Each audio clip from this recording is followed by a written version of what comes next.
Hello ji, welcome to BioBrief series episode 13 chapter number 13 biodiversity and its conservation. आज मैं यार खुश भी हूँ और थोड़ी दुखी भी हूँ। दुखी इसलिए क्योंकि हमारी सीरीज खत्म हो रही है, लेकिन खुश इसलिए क्योंकि ये सीरीज में जो मैंने मेहनत और एफर्ट्स डाले हैं वो आपको बहुत ज्यादा पसंद आ रहे हैं। आपके रेगुलर कमेंट्स मुझे ये हमेशा बताते रहते हैं कि yes it is so amazing and it is literally so amazing. ये एक ऐसी सीरीज है जहां पर आपको हर चैप्टर को मैंने वन शॉट में प्रोवाइड करवाया, जैसे मैंने आपको प्रॉमिस करा था। वन शॉट के अंदर डिटेलिंग के साथ में कम ड्यूरेशन के अंदर ऐसे लेक्चर्स आपको कहीं पर भी यूट्यूब पर नहीं मिलेंगे, specially for your board exams. तो अगर आप बोर्ड एग्जाम की प्रिपरेशन कर रहे हैं, आपको चाहे बायो किसी भी लेवल पे कितनी भी आती होगी, लेकिन अगर आप इस सीरीज को देखकर जाते हैं तो डेफिनेटली आपको इस सीरीज से बहुत हेल्प होने वाली है। और ये कॉम्प्लेक्स जो लैंग्वेज आपको एनसीईआरटी में गिवन है, ये बहुत ईजी पड़ जाएगी तुम्हारे लिए। और ये और ईजी बन जाएगी अगर तुम मेरे नोट्स से पढ़ लेते हो। अगर मान लो कि तुम्हारे पास टाइम नहीं बचा इतना ज्यादा, तुमने लेट प्रिपरेशन स्टार्ट करी थी, तो तुम्हारे पास में एनसीईआरटी रीडिंग करने का टाइम नहीं है। तुम इन नोट्स को अच्छे से कवर अप करके चले जाओ, तुम्हारे आराम से बहुत अच्छे मार्क्स आ जाएंगे। That I am promising you. 99 rupees में मैंने आपको सारे चैप्टर्स के नोट्स प्रोवाइड करे हैं। अब अगेन मुझे बहुत से बच्चे बोलते हैं, मैम आप हर सेशन में क्यों बताती हो तो बार बार कि ठीक है हमको पता चल गया आपने 99 में दिए। तो भाई बहुत से बच्चों को नहीं पता है। कोई बच्चे होते हैं जो कोई सेशन जो होता है वो पहली बार देख रहे होते हैं, तो बताना जरूरी भी होता है उनको, उनकी भी तो हेल्प होनी चाहिए। तो भाई अगर तुम्हें चाहिए तो 99 रुपीज में सारे के सारे चैप्टर्स मिल रहे हैं। हालांकि ये नोट्स बिल्कुल भी 99 रुपीज के नहीं है, बहुत मेहनत से बनाए गए हैं। लेकिन अभी आपका क्योंकि एग्जाम चल रहा है तो मैंने इसके ऊपर ह्यूज डिस्काउंट ऑफर चला रखा है। तो नीचे डिस्क्रिप्शन बॉक्स में जो पहला लिंक गिवन है उस पर आप जैसे ही क्लिक करोगे 399 लिखा आएगा, लेकिन 399 के पास में ऐड टू कार्ट लिखा आएगा। ऐड टू कार्ट पे जैसे ही आप क्लिक करोगे तो आपका एक कूपन कोड ऑटोमेटिकली लग जाएगा एग्जाम, और इसके ऊपर आपको 75% ऑफ मिल जाएगा। और ये 399 के नोट्स आपको सिर्फ 99 रुपीज के अंदर मिल रहे होंगे। तो प्लीज अभी जाके परचेज जरूर करना अगर आपकी बायो की लेवल किसी भी बायो की प्रिपरेशन किसी भी लेवल पे होगी, लेकिन ये नोट्स आपको बहुत ज्यादा हेल्प करने वाले हैं। और ये सीरीज तो मतलब बहुत ही ज्यादा हेल्प करेगी, क्योंकि यहाँ पर हर कुछ मैंने हर एक लाइन एनसीईआरटी की जो है वो हर एक चीज मैंने इस नोट्स में इंक्लूड करी है और आपको सिंप्लीफाइड मैनर में समझाया है। ठीक है, तो चलिए स्टार्ट करते हैं। सबसे पहले अच्छा एक और चीज मैं बताना चाहती हूँ, अगर आपकी 12 बोर्ड्स होने के बाद में जो भी तुम्हारे प्लान है, सीयूईटी का है, नीट का है, मुझे पहले तो कमेंट्स में बताना। एंड साथ में अगर तुम्हारा नीट का प्लान है तो नीट के लिए ना मैंने एक अलग से सेपरेट चैनल खोल के रखा है तुम्हारे लिए। डिस्क्रिप्शन बॉक्स में उसका लिंक प्रोवाइडेड है, उसको जाके सब्सक्राइब जरूर करना। नीट के लिए बहुत प्यारा प्यारा कंटेंट आएगा। नीट के लिए स्टडी टारगेट्स हमने शुरू दिन से बोर्ड एग्जाम के लिए मैंने इतने टारगेट शेयर करे हैं, जिसकी हेल्प से लिटरली मैं आपको डीएम दिखा सकती हूँ, मैसेजेस दिखा सकती हूँ, कमेंट्स दिखा सकती हूँ। सारे बच्चे आगे बोलते हैं कि ये टारगेट्स बहुत अमेजिंग थे जो किसी ने नहीं करवाए हमें, और इन टारगेट्स की हेल्प से ना हमारी बहुत ज्यादा अच्छे तरीके से प्रिपरेशन हो पाई। तो ये टारगेट्स मैं आपको नीट में शेयर करना चाहती हूँ, बिकॉज आई नो कि प्रोक्रेस्टिनेशन होता है, खुद से नहीं कर पाते, तो मैं आपके पीछे लगूंगी नीट के लिए भी। तो बोर्ड एग्जाम के बाद हम नीट पे शिफ्ट हो रहे होंगे, तो प्लीज उस चैनल को सब्सक्राइब कर लेना, क्योंकि उस चैनल के कम्युनिटी बॉक्स पे ही आने वाले होंगे टारगेट्स। तो please do subscribe to that channel. ठीक है, चलिए स्टार्ट कर लेते हैं आज का हमारा lecture, that is biodiversity and its conservation. और इन सारे नोट्स को मैंने बहुत अच्छे प्यारे वे में बना के रखा है ताकि आप बिल्कुल भी बोर ना हो जाओ। तो बायोडाइवर्सिटी में बात करते हैं। देखो बायोडाइवर्सिटी क्या होती है, नाम से पता चल रहा है। मैं हर एक चैप्टर स्टार्टिंग करने में आपको बताती हूँ कि किसी भी चैप्टर का जो नाम है उसी से आधी कहानी पता चल जाती है कि इस चैप्टर के अंदर क्या है। बायो का मतलब लिविंग ऑर्गेनिज्म होता है और डाइवर्सिटी मतलब वेराइटी होती है। लिविंग ऑर्गेनिज्म के अंदर प्रेजेंट वेराइटी को हम बोल रहे होते हैं बायोडाइवर्सिटी। इस अर्थ के ऊपर जितने भी लिविंग ऑर्गेनिज्म प्रेजेंट है, इंक्लूडिंग ह्यूमन बीइंग्स, छोटे से लेके बड़ा हर एक टाइप का जो ह्यूमन मतलब लिविंग ऑर्गेनिज्म होता है, उसमें कितने कितने प्रकार की वेराइटी प्रेजेंट है। यहाँ पर आपको एनसीईआरटी स्टार्टिंग करते ही आपको कुछ डेटा देती है। वो कहती है कि देखो 28,000 तो स्पीसीज है हमारे पास में फिश की। स्पीसीज हैं, स्पीसीज का मतलब होता है भाई देखो आपके पास स्पीसीज का मतलब कि सिमिलर टाइप के ऑर्गेनिजम्स जो होते हैं उनका ग्रुप। अब एक स्पीसीज जैसे ह्यूमन बीइंग की एक स्पीसीज है तो we are one species, dog की एक अनदर स्पीसीज तो वो दूसरी स्पीसीज है। ऐसे करके हमारे पास बहुत सारी स्पीसीज होती हैं। तो ऐसे हमारे पास में फिश की भी बहुत सारी स्पीसीज है, वो है 28,000 स्पीसीज। आप ये मत समझना कि सिर्फ 28,000 फिशेज है, नंबर 28,000 है फिशेज का, नहीं, इसकी स्पीसीज 28,000 है। एक स्पीसीज में पता नहीं कितनी सारी फिशेज होंगी। ठीक है, ऐसे हमारे पास में ऑर्चिड फ्लावर जो होते हैं इनकी 20,000 स्पीसीज हैं। इसके अलावा हमारे पास में एंट में 20,000 होती हैं और 3 लाख जो होते हैं वो बीटल के होते हैं। ठीक है, बीटल वाले को याद करने के लिए मैं एक टेक्निक बता देती हूँ। बीटल की स्पेलिंग बी से शुरू होती है, तो ये जो बी है इसके आगे का एक डंडा हटा दो। एक डंडा हटाओगे तो क्या बनेगा, ये बनेगा, 3 बनेगा। तो इससे तुम्हें याद हो जाना चाहिए 3 लाख स्पीसीज इसकी प्रेजेंट होती है। ठीक है, इसके अलावा बाकी ऑर्किड फ्लावर जो होते हैं, एंट जो होते हैं, इनकी 2020 है और फिश की अपनी 28 है। अब बात करते हैं कि जो हमारी डाइवर्सिटी होती है, बायोडाइवर्सिटी होती है, इसमें क्या होता है कि डाइवर्सिटी जो होती है ना वो हर एक लेवल पे एग्जिस्ट करती है। मतलब ऐसा नहीं कि कोई कॉम्प्लेक्स ऑर्गेनिज्म ही डाइवर्सिटी शो कर सकता है, ऐसा नहीं है। जो जो जितने भी आपके पास में बायोलॉजिकल ऑर्गेनाइजेशन होते हैं, बायोलॉजिकल ऑर्गेनाइजेशन का मतलब कोई भी लिविंग ऑर्गेनिज्म आपको देखो बायोलॉजिकल ऑर्गेनाइजेशन के अंदर आपको जो मॉलिक्यूल्स होते हैं वो किसी भी तरीके के ऑर्गेनाइजेशन में दिख सकते हैं, जैसे कि मैक्रो मॉलिक्यूल्स हमारे पास में प्रेजेंट होते हैं। मैक्रो मॉलिक्यूल से लेकर बायोम तक चले जाओगे ना आप, तो वहां तक भी आपको जो है इतनी सारी डाइवर्सिटी मिलेगी। तो डाइवर्सिटी जो होती है ना वो हर एक लेवल पे एग्जिस्ट करती है, किसी भी बायोलॉजिकल ऑर्गेनाइजेशन में चले जाओ, छोटे से छोटे मॉलिक्यूल से लेकर बड़े से बड़े बायोम तक, जहां पे बहुत सारी कम्युनिटीज मिलके बनाती हैं बायोम, राइट। तो उतने बड़े बायोम तक भी आपको बहुत सारी डाइवर्सिटी मिलती है।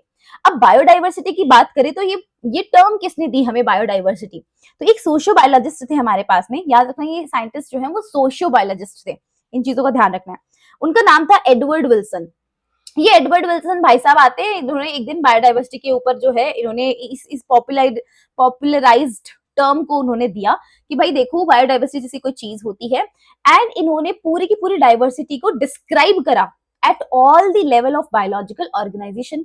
All the level of biological organisation का मतलब है कि छोटे से छोटे मॉलिक्यूल से लेकर बड़े से बड़े बायोम तक इन्होंने क्या क्या पूरे के पूरे को एक्सप्लेन करा, ठीक है, डिस्क्राइब करा। तो बेसिकली इन्होंने बताया कि देखिए हमारे पास में 3 प्रकार की डाइवर्सिटीज होती हैं। पहली होती है जेनेटिक डाइवर्सिटी, दूसरे होते हैं हमारे पास स्पीसीज डाइवर्सिटी, और तीसरी होती है इकोलॉजिकल डाइवर्सिटी। अब इसके नाम से पता चल जा रहा है कि जेनेटिक डाइवर्सिटी का मतलब होता है डाइवर्सिटी मतलब वेराइटी, और वो वेराइटी कौन से लेवल पे प्रेजेंट है? जीन लेवल पे प्रेजेंट है।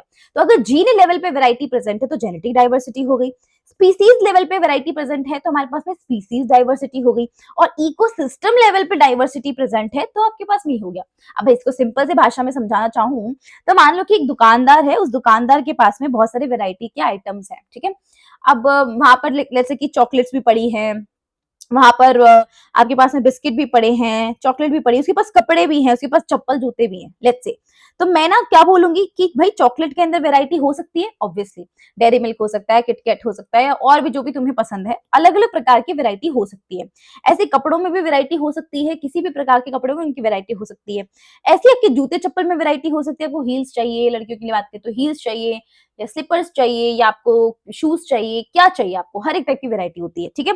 या आप किसी भी चीज के बारे में बात करें, सब में वैरायटी होती है। वैसे ही बोलते हैं यहाँ पर जीन लेवल पे जो वैरायटी होती है, जीन लेवल पे अगर वैरायटी होगी, मान लो कि मेरे अंदर जीन कुछ और है, तुम्हारे अंदर जीन कुछ और है, और इतना तो तुम principle of inheritance and variation से पढ़ के आ चुके हो मेरी बायो ब्रीफ से, कि भाई जो जीन होता है वही तो असली चीज है जिसकी वजह से हमारी बॉडी में जितने भी कैरेक्टर्स आज दिखाई दे रहे हैं, मेरे बाल ऐसे कलर के हैं, स्किन टोन ऐसा है, जो भी है सब कुछ जीन से आया है। तो ये जीन जो होता है ना वो हमारे जितने भी कैरेक्टर्स होते हैं उनको क्या करता है? कंट्रोल करने की कोशिश कर रहा है, कोशिश क्या, कंट्रोल करता है बेसिकली।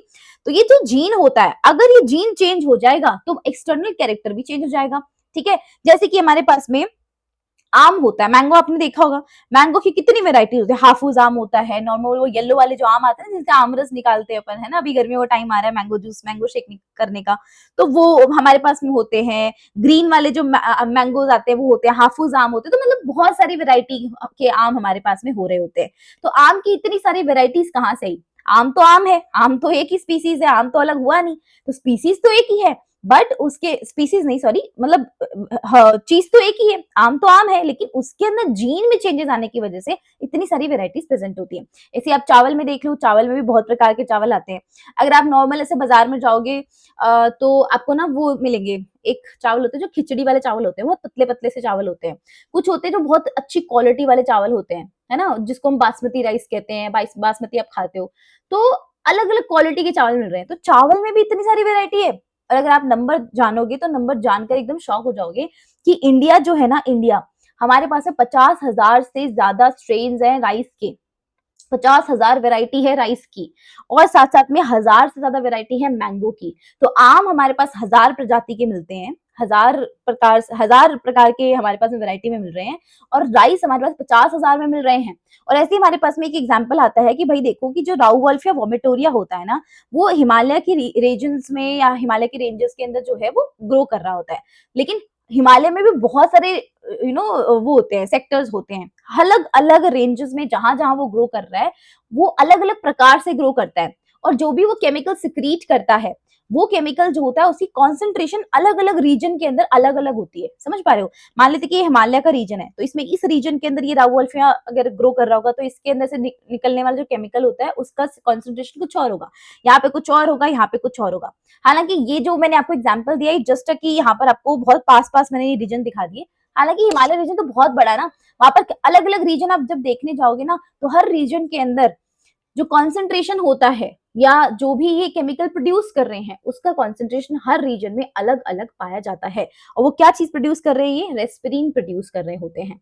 तो बेसिकली इनके अंदर स्पीसीज एक ही होती है, आम स्पीसीज एक ही थी। इंडिया के अंदर जो राइस प्रेजेंट है वो राइस स्पीसीज एक ही थी। स्पीसीज एक होने के बावजूद भी इसके अंदर डाइवर्सिटी जेनेटिक लेवल पे आपको देखने को मिलती है। तो एक single species might show high diversity at genetic level, बहुत ज्यादा हाई डाइवर्सिटी शो कर सकती है ओनली एट जेनेटिक लेवल। ठीक है, स्पीसीज डाइवर्सिटी की बात करें तो वो क्या होगा कि डाइवर्सिटी शो होती है स्पीसीज लेवल के ऊपर, कि भाई देखो आपके पास में दो अलग अलग स्पीसीज है।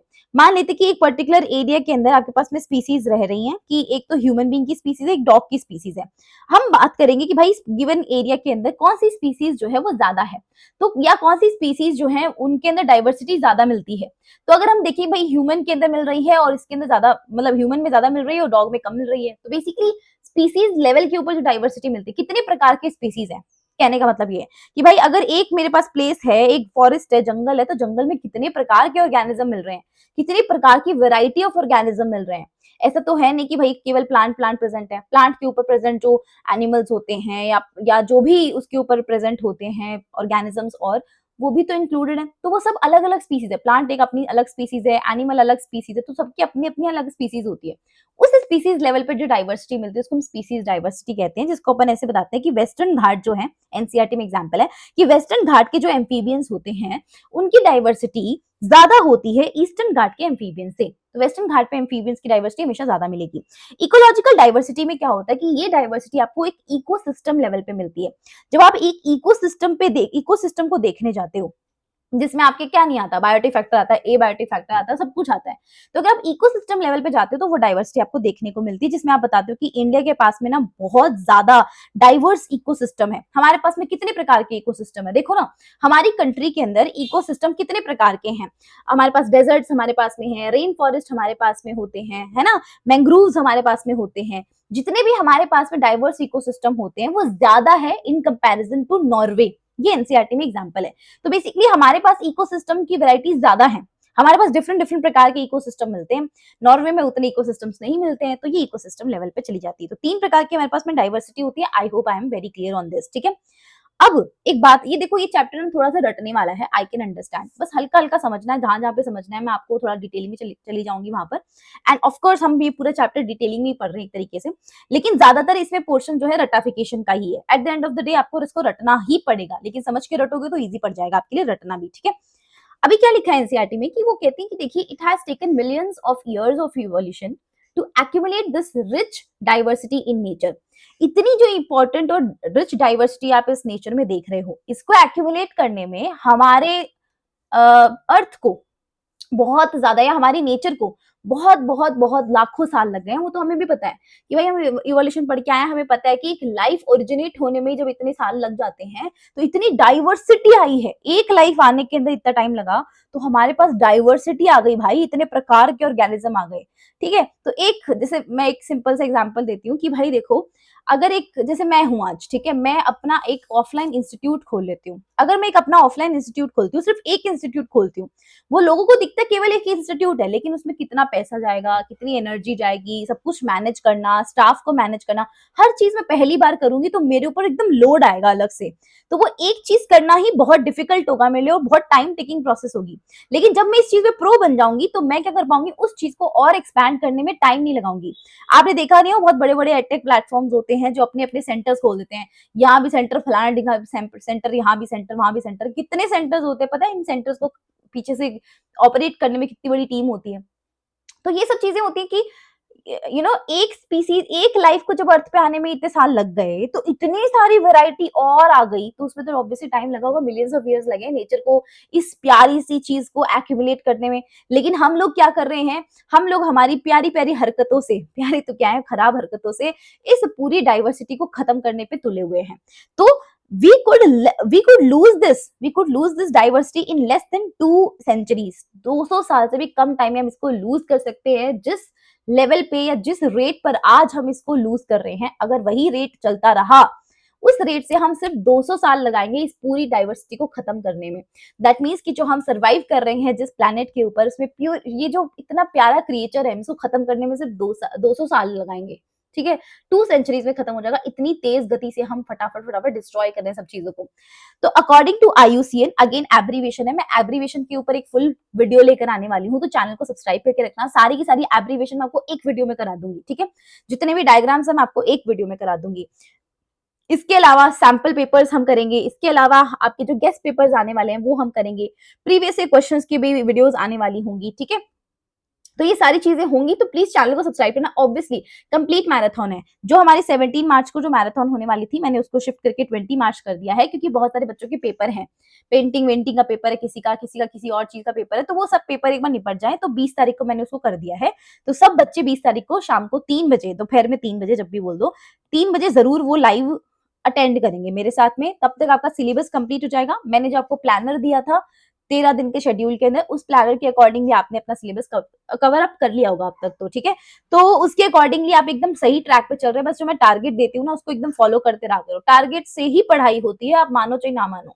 जिसने करी है उसको पता है कि उसको कितना ज्यादा बेनिफिट हुआ है, जिसने नहीं करी है उसको नहीं पता है कि टारगेट कितनी कितनी ज्यादा पावरफुल चीज होती है। ठीक है, तो आप लोगों से ऑलरेडी आगे बढ़ चुके हो, जिसने मेरे टारगेट्स फॉलो करे। आप ऑलरेडी ऑलरेडी एक टॉपर की कैटेगरी में आ चुके हो, एटलीस्ट फॉर बायोलॉजी। ठीक है, बाकी सब्जेक्ट्स में तुमने क्या किया नहीं किया है उसके ऊपर तो मैं नहीं कह सकती, लेकिन हाँ, बाकी सब्जेक्ट्स के टारगेट्स भी मैंने तुम्हें शुरू दिन से दिए थे। अगर उसको भी फॉलो किया होगा तो डेफिनेटली तुम इस एग्जाम में डेफिनेटली फोड़ने वाले हो। ठीक है, चलिए, अकॉर्डिंग टू IUCN, IUCN का फुल फॉर्म है international union for conservation of nature and natural resources. ये IUCN जो है हमें कहती है कि भाई देखिए, जितने भी प्लांट और स्पीसीज हैं, उनकी जो प्लांट और एनिमल्स की जो स्पीसीज होती है, स्पीसीज मतलब एक प्लांट नहीं, प्लांट की बथेरी स्पीसीज है। एक ये तरीके का प्लांट है, ये एक तरीके का प्लांट है, ये एक तरीके का प्लांट है। बहुत टाइप के हमारे पास में प्लांट होते हैं। तो जितने भी हमारे पास में स्पीसीज हैं प्लांट की, एनिमल की, अर्थ के ऊपर जो प्रेजेंट स्पीसीज हैं, that is slightly more than 1.5 million. 1.5 million, यानी कि 15 लाख स्पीसीज है टोटल प्लांट और एनिमल को मिलाकर, उससे हल्की सी ज्यादा है। ठीक है, ये हमें बताता है, IUCN का डेटा बताता है। तो बेसिकली क्या ना, हमारे प्लैनेट के ऊपर जो भी प्रेजेंट है, ये सारी डाइवर्सिटी वगैरह है, जितने ऑर्गेनिजम्स हैं, कितना डेटा है, सब कुछ कैलकुलेट करना कि कितना लॉस हो गया, कितना हम गेन कर रहे हैं, सब कुछ कैलकुलेट करना, ये सब कुछ किसके हिस्से में होता है? IUCN के अंदर होता है। तो ये IUCN आपको हर टाइम पे आपको क्या प्रोवाइड करती है? रेड डाटा लिस्ट भी प्रोवाइड करती है। रेड डाटा लिस्ट एक ऐसी लिस्ट होती है जहां पर आपको ऐसी चीजों के बारे में बताया जाता है कि भाई ये स्पीसीज है जो खतरे में आ चुकी हैं, प्लीज इनका एक्सप्लॉइटेशन करना बंद करो, वरना ये स्पीसीज खत्म हो जाएंगी। और आपको पता है, जब हमारी अर्थ के ऊपर से ना इन स्पीसीज की कमी होने लगती है, तो हमारी अर्थ अनस्टेबल बनती है। कैसे बनती है मैं आपको बताऊंगी। अगर मैं आपको एक रफ आइडिया दूं, तो हमने लास्ट वाले चैप्टर में क्या पढ़ा था? फूड चेन के बारे में पढ़ा था, फूड वेब के बारे में पढ़ा था। मैं बोल रही हूँ कि भाई ये देखो, प्लांट होता है और इस प्लांट को खाने के लिए हमारे पास में गोट होती है, गोट को खाने के लिए हमारे पास में मैन होता है। ये एक छोटी सी सिंपल सी फूड चेन हमारे पास में। मैं अगर कहूं कि मैंने गोट का इतना ज्यादा एक्सप्लॉइटेशन कर लिया, ह्यूमन बींग्स ने इतना ज्यादा एक्सप्लॉइटेशन कर लिया, या किसी और रीजन, नेचर की वजह से, है ना, नेचर में ऐसी प्रॉब्लम्स आएंगी जिसकी वजह से ये ऑर्गेनिजम्स जो है उनकी डेथ होने लगी। अगर हमने कोई किसी भी कारण से इसका एक्सप्लॉइटेशन करा होगा, तो ये खत्म होने लगेगी स्पीसीज। और जिस दिन ये स्पीसीज का नामो निशान अर्थ से गया, उस दिन सोचो कि हर एक इंसान एक दूसरे पर डिपेंडेंट था, आगे नहीं, मैन जो था वो इस पे डिपेंडेंट था, गॉड पे। ठीक है, अब वो नहीं, जस्ट मैं एग्जांपल दे रही हूँ आपको, ऐसे बहुत सारे फूड चेन्स होते हैं। तो बेसिकली क्या होता है ना, कि उस चेन के अंदर से कोई भी एक ऑर्गेनिज्म की स्पीसीज खत्म होती ना, तो आगे पूरा चेन बिगड़ जाता है, पूरा का पूरा वेब बिगड़ जाता है। और सिंगल चेन तो कभी एग्जिस्ट करती नहीं नेचर में, पूरा जाल एग्जिस्ट करता है, बहुत सारी फूड चेन्स मिलकर एक वेब बनाती हैं, वो पूरा वेब बिगड़ेगा। सोचो, और हर एक चेन के अंदर या हर एक वेब में आप देखते हो कि एनर्जी का ट्रांसफर होता है, वो एनर्जी का ट्रांसफर कैसे होगा फिर? तो बहुत सारी चीजें जो एकदम बिगड़ जाएंगी अगर हमने एक्सप्लॉइटेशन किसी भी स्पीसीज का बहुत ज्यादा करा और उसको एकदम से एंडेंजर्ड बना दिया। एंडेंजर्ड स्पीसीज वो स्पीसीज होती हैं जो खतरे में आ चुकी हैं, कि भाई उनका बस काम तमाम होने वाला है। ठीक है, तो वो वाली स्पीसीज होती हैं कि तो हमें इस चीज का ध्यान रखना पड़ेगा। तो इन सब चीजों के डेटा ना हमें IUCN प्रोवाइड करवाती है ना। इसके अलावा अपन बात करते हैं कि species inventory is more complete in temperate than in tropical region. Large proportion of the species waiting to be discovered in tropical region. देखो, हमारी अर्थ के ऊपर हमारे पास में 2 रीजन है, लेट्स से, है ना, एक ट्रॉपिकल रीजन है, एक टेम्परेट रीजन है। ट्रॉपिकल रीजन एक ऐसा रीजन होता है जहां पर, कंट्री का एक ऐसा रीजन है हमारा ट्रॉपिकल रीजन, जहां पर सबसे ज्यादा हमारे पास में वैरायटी मिलती है। ट्रॉपिकल रीजन में सबसे ज्यादा वैरायटी मिलती है और टेम्परेट रीजन में कम वैरायटी मिलती है। अब जहां पर वैरायटी ही कम है वहां पर तो अब देखो, किसी दुकान में जाओगे, उनको कहोगे भैया मुझे ना जैसे कि लड़की, जैसे मैं गई हूँ, मैं गई भी थी हमारे यहाँ पर मच्छर, मैंने उसको बोला भैया मैं ना मैं अपन मेरी शादी होने वाली है, ठीक है, वैसे तो नहीं हो रही है, ठीक है भैया मेरी शादी होने वाली है और ना मुझे ना लहंगा दिखाओ। भैया दिखाते हैं लहंगा मुझे, बस 2-5 निकाल देते हैं, नहीं भैया कुछ और दिखाओ, कुछ और दिखाओ। दिखाते दिखाते कहते हैं मैडम हमारे पास तो इतने ही है, वो 5 लहंगे गिन के मुझे दिखाते हैं। अब मुझे पांचों नहीं पसंद आते, तो मेरे क्या होगी, मेरी वहां पर खोज बस सीमित हो जाएगी, बस मैं कंप्लीट होगी, वहां पर मेरी इन्वेंटरी कंप्लीट होगी, भाई मैं और नहीं तुम्हारे अंदर आ सकती हूँ, है ना, तुम्हारे ऊपर और दिमाग नहीं लगाऊंगी। मैं ऐसी जगह पे जाऊंगी जहां पर वैरायटी मुझे ज्यादा मिलेगी ऑब्वियसली, है ना, और वहां पर और वैरायटी आने के चांसेस हो सकते हैं। लेट्स से कि अब मैं किसी और दूसरी दुकान पे जाती हूँ जो और ज्यादा अच्छी दुकान है, मैं उनको कहती हूँ भैया मुझे लहंगा दिखाओ, वो मुझे 15 से 20 लहंगे दिखा देंगे। तो मोस्ट प्रोबेबली तो यही है कि मुझे उनमें से कुछ पसंद आ जाए, लेकिन मी बीइंग गर्ल तो मैं बोल सकती हूँ नहीं भैया मुझे कुछ पसंद नहीं आया इसके अंदर। तो भैया कहेंगे नहीं नहीं मैडम आप रुको, चाय पानी पियो, हम पास वाली दुकान से और मंगा के देते हैं। तो बेसिकली क्या, उस दुकान में ना और वैरायटी आ सकती है और मुझे नहीं पता कि वो कितनी वैरायटी और ला सकते हैं अपने एंड से। वो मेरे लिए वो ये भी बोलेंगे मैडम आप 2 दिन बाद आइएगा, हम आपके लिए जैसा आपको लहंगा चाहिए ना हम बनवा के ला के देंगे आपके लिए, सिर्फ आपके लिए मैडम, है ना। तो मैं खुश हो जाऊंगी, मैंने कहा यार भैया सही है, मुझे तो ऐसा बनवा के ला के दे दो। तो क्या होगा कि मैं ना ये प्रेडिक्ट नहीं कर पा रही हूँ यार इस भैया के पास ये माल आ कहाँ से रहा है। ये पहले तो अपने वहां से मंगवाया, फिर इसको नहीं मिला तो कहीं और से बनवा के ला दिया। तो बेसिकली भैया मेरी सारी प्रॉब्लम सॉल्व कर सकता है, भाई इसके पास और बहुत सारी वैरायटी है। मैं तो यही सोचूंगी एज अ कस्टमर कि भाई इसके पास बहुत सारी वैरायटी है, उस भैया के पास ही जाना चाहिए दुकान पे। तो बेसिकली यहीं पर यही चीज होती है कि हमारे पास में ना ट्रॉपिकल रीजन होते हैं, टेम्परेट रीजन होते हैं। टेम्परेट रीजन ऐसे रीजन होते हैं जहां पर बस वो 5 लहंगे वाली दुकान वाली भैया है ना, वो भैया ने 5 लहंगे में काम तमाम कर दिया। उन भैया ने कहा कि भाई देखो हमारे पास में 5 ही है, तो इससे ज्यादा हमारे पास वैरायटी नहीं है। तो टेम्परेट में हमारे पास वैरायटी नहीं है, तो हम एक्सपेक्ट भी नहीं कर सकते कि उसके अंदर वैरायटी और आएगी, या हम एक्सपेक्ट भी नहीं कर सकते कि कभी इन फ्यूचर भी कुछ और होगा इसके अंदर, क्योंकि अब मेरा विश्वास उठ गया उस पर, एक बार ही विश्वास उठा फिर खत्म, मैं नहीं जाऊंगी कभी उसकी दुकान पे, है ना, यही तो होता है। ट्रॉपिकल रीजन के अंदर ऐसा नहीं होता, ट्रॉपिकल रीजन में बहुत सारी आप ढूंढते जाओ बस आपको मिलती जाएंगी, है ना, बहुत सारी स्पीसीज। तो ट्रॉपिकल रीजन के अंदर जो हमारी इन्वेंट्री होती है, यानी कि जो इन्वेंशन है, खोज है, वो अभी तक सीमित नहीं हुई है, वो कंप्लीट नहीं हुई है, बस वो चलती जा रही है, चलती जा रही है। तो इट शोज दैट कि ट्रॉपिकल रीजन में कितनी ज्यादा बायोडाइवर्सिटी प्रेजेंट होती है। तो बहुत सारा लार्ज प्रोपोर्शन है अभी भी स्पीसीज का जो अभी भी वेट कर रहा है कि भाई हमें भी ढूंढो, हम भी ट्रॉपिकल रीजन में बैठे हुए हैं, ठीक है। तो रॉबर्ट मे नाम के हमारे पास में एक साइंटिस्ट होते हैं जो कि क्या करते हैं, मेरे को पता है बहुत बुरी चीज क्या लगती है।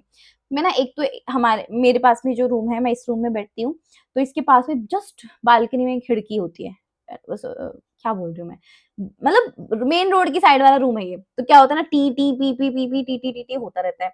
लेकिन मुझे आपके लिए लेक्चर जल्दी से जल्दी अपलोड करना है, इसलिए मैं फटाफट अभी शाम में बैठी हूँ, अदरवाइज मैं रात में बैठती हूँ क्योंकि वहां पे टी टी पी पी नहीं होता। तो मैं very sorry T T P P कुछ हो रहा है तो, क्योंकि अब थोड़ा सा सह लो यार, है ना, तो क्योंकि एग्जाम आ रहे हैं ना, तो इतना वेट नहीं कर सकते इन लोगों के जाने का। गुस्सा तो इतना आता है कि भाई मेरे घर के पास आके टी पी क्यों करते हो तुम, इतनी देर तो नहीं करते तुम जहां से चल के आते हो वहां पे, ठीक है, तुम कुछ नहीं कर सकते।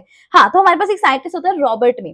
रॉबर्ट में क्या करते हैं, एस्टिमेशन करते हैं, ये बैठ के अनुमान लगाते हैं, इनका काम है अनुमान लगाने, पैदा ही अनुमान लगाने के लिए हुए हैं कि चलो मैं एस्टिमेट करता हूँ। एस्टिमेट हम ये करते हैं कि जो स्पीसीज डाइवर्सिटी ना, total species diversity that is about 7 million, ठीक है।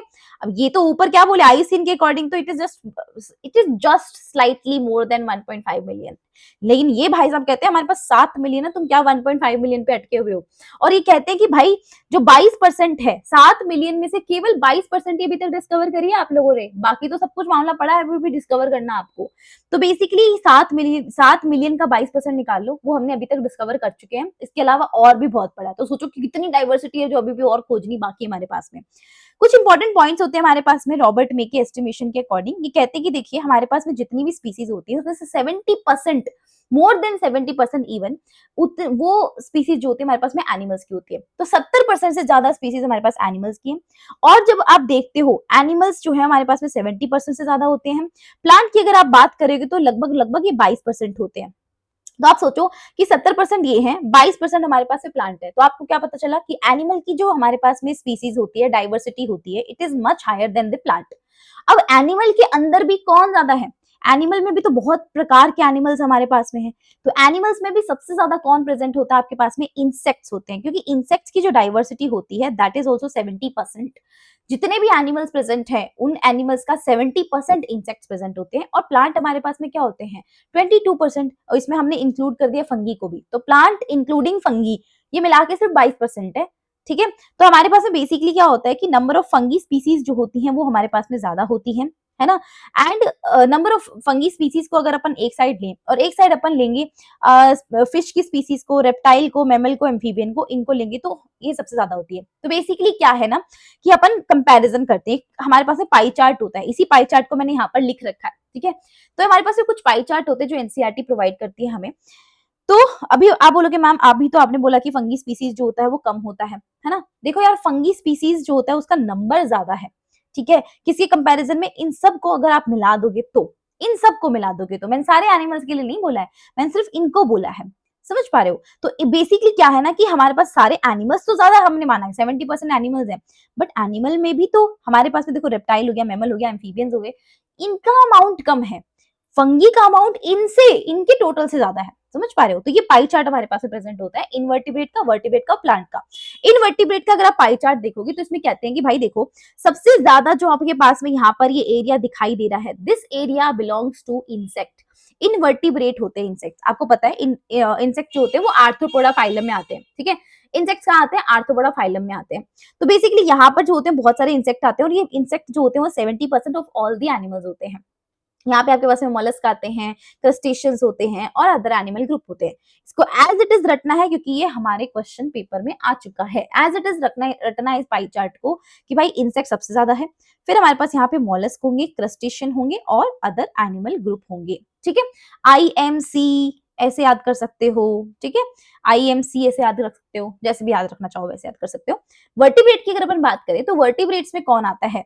वर्टिब्रेट्स में देखो 5 ही चीजें आपको जनरली पढ़ाई जाती है, दैट इज फिश। अगर आपने क्लास 11 बायोलॉजी में एनिमल किंगडम कभी पढ़ा हो तो वहां पे बताया जाता है कि वर्टिब्रेट में जनरली क्या क्या पढ़ते हैं अपन? पाइसिस पढ़ते हैं जिसको हम फिश बोलते हैं, फिश पढ़ते हैं। फिश के अलावा हम क्या पढ़ते हैं वहां पर? राम पढ़ते हैं हमारे पास में। राम क्या होता है हमारे पास में?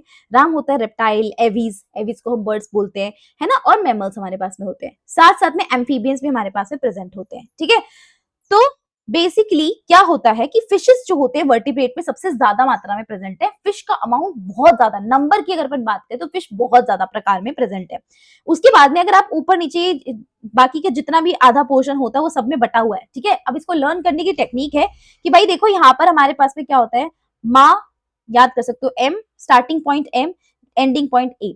तो स्टार्टिंग और एंडिंग माँ है और बीच में इसका बच्चा है, बच्चे का नाम क्या है? भोलू राम। ठीक है, भोलू का मतलब B for Bholu, B for bird, Ram का R for reptile, R for Ram. ठीक है, तो भोलू राम, माँ भोलू राम। ठीक है, माँ का भोलू राम, ऐसे याद रख लो। ठीक है, तो ये वर्टिब्रेट का हो जाएगा। प्लांट की अगर अपन बात करें तो प्लांट पे देखो फंगी सबसे ज्यादा है ऑब्वियसली, और प्लांट में आप इधर उधर कहीं पर भी देखोगे, नजरें दौड़ाओगे, एंजियोस्पर्म सबसे ज्यादा मिलते हैं। तो फ्लावरिंग प्लांट आपको सबसे ज्यादा मिलेगी और फंगी आपको सबसे ज्यादा मिलेगी। इसके अलावा जो बच गए आपके इधर उधर शिफ्ट हो जाते हैं, एल्गी हो गया, लाइकेन हो गया, मॉस हो गया, फर्न हो गया। इसको रटना थोड़ा सा कि कैसे कौन कौन कहाँ पे आता है अगर इनकेस ये पाई चार्ट आ जाए तो। ठीक है जी, तो ये चीज हमने कवर कर ली। ये चीज यहाँ पर लिख रखी है मैंने कि इनवर्टिब्रेट के अंदर हमारे पास में कौन होता है? इंसेक्ट सबसे ज्यादा होते हैं, फिर अदर एनिमल ग्रुप होते हैं, फिर हमारे पास में मोलस्क है, फिर क्रस्टेशियंस है। ये देखो ये सेम ही पाई चार्ट को मैंने थोड़ा सा लिखाया हुआ है। देन वर्टिब्रेट्स की मैं बात करूं तो फिश सबसे ज्यादा होता है, बर्ड सबसे उसके बाद में होता है, फिर रेप्टाइल है, फिर हमारे पास में आपके पास में क्या है? एम्फीबियंस हैं, और आपके पास में क्या है? मैमल्स हैं। आप कैसे याद कर सकते हो? फिश तो देखो सबको पता है सबसे ज्यादा होती है। फिर आप याद कर सकते हो राम, राम है ना। यहाँ पर ए फॉर मैं यहाँ पर एवीज नहीं ले रही हूँ, ए फॉर एम्फीबियन ले रही हूँ, बस आप याद रख के चलो कि एम्फीबियन होते हैं। प्लांट में फंगी सबसे ज्यादा होती है, फिर एंजियोस्पर्म, फिर हमारे पास में एल्गी होता है, फिर मॉस होते हैं, फर्न, लाइकिन, ऐसा हो जाता है।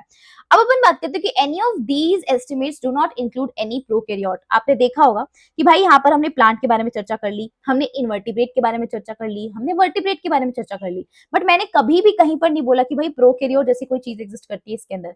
प्रोकैरियोट में बैक्टीरिया आते हैं, मैंने तो बैक्टीरिया का नाम तक नहीं लिया, क्योंकि कन्वेंशनल मेथड जो हमारे पास में प्रेजेंट होते हैं they are not suitable for identifying the microbial species. मतलब जो भी हमारे पास में जिस भी वे में कन्वेंशनल मेथड में हम इनको कैलकुलेट कर रहे होते हैं, आइडेंटिफाई कर सकते हैं प्रोकैरियोट्स को, सॉरी बाकी ऑर्गेनिज्म को, उस कन्वेंशनल मेथड के अंदर, उस पुराने मेथड से मैं प्रोकैरियोट को आइडेंटिफाई नहीं कर सकती, क्योंकि prokaryotes are the microbes, bacteria है, मैं देख ही नहीं सकती हूँ पहली बात तो। बहुत सारे ऐसे प्रोकैरियोट्स भी होते हैं, मान लेते हैं कि बस चलो मैं इधर उधर घूमते घूमते प्रोकैरियोट को तो नहीं देख सकती, बैक्टीरिया छोटा सा मैं उसको नेक्ड आई से नहीं देख सकती, तो how can I calculate, how can I estimate even कि वो कितने हैं, मैं देख ही नहीं सकती जिसको। साथ में मान लेते कि भाई मैम आप इसको देख तो सकते हो, लेकिन अगर आप इनको कॉलोनी बनवा लो इनकी, यानी कि आप इनको लैब में ले जाके कल्चर करवा लो, तो आप इसको देख सकते हो, मान ली तुम्हारी बात।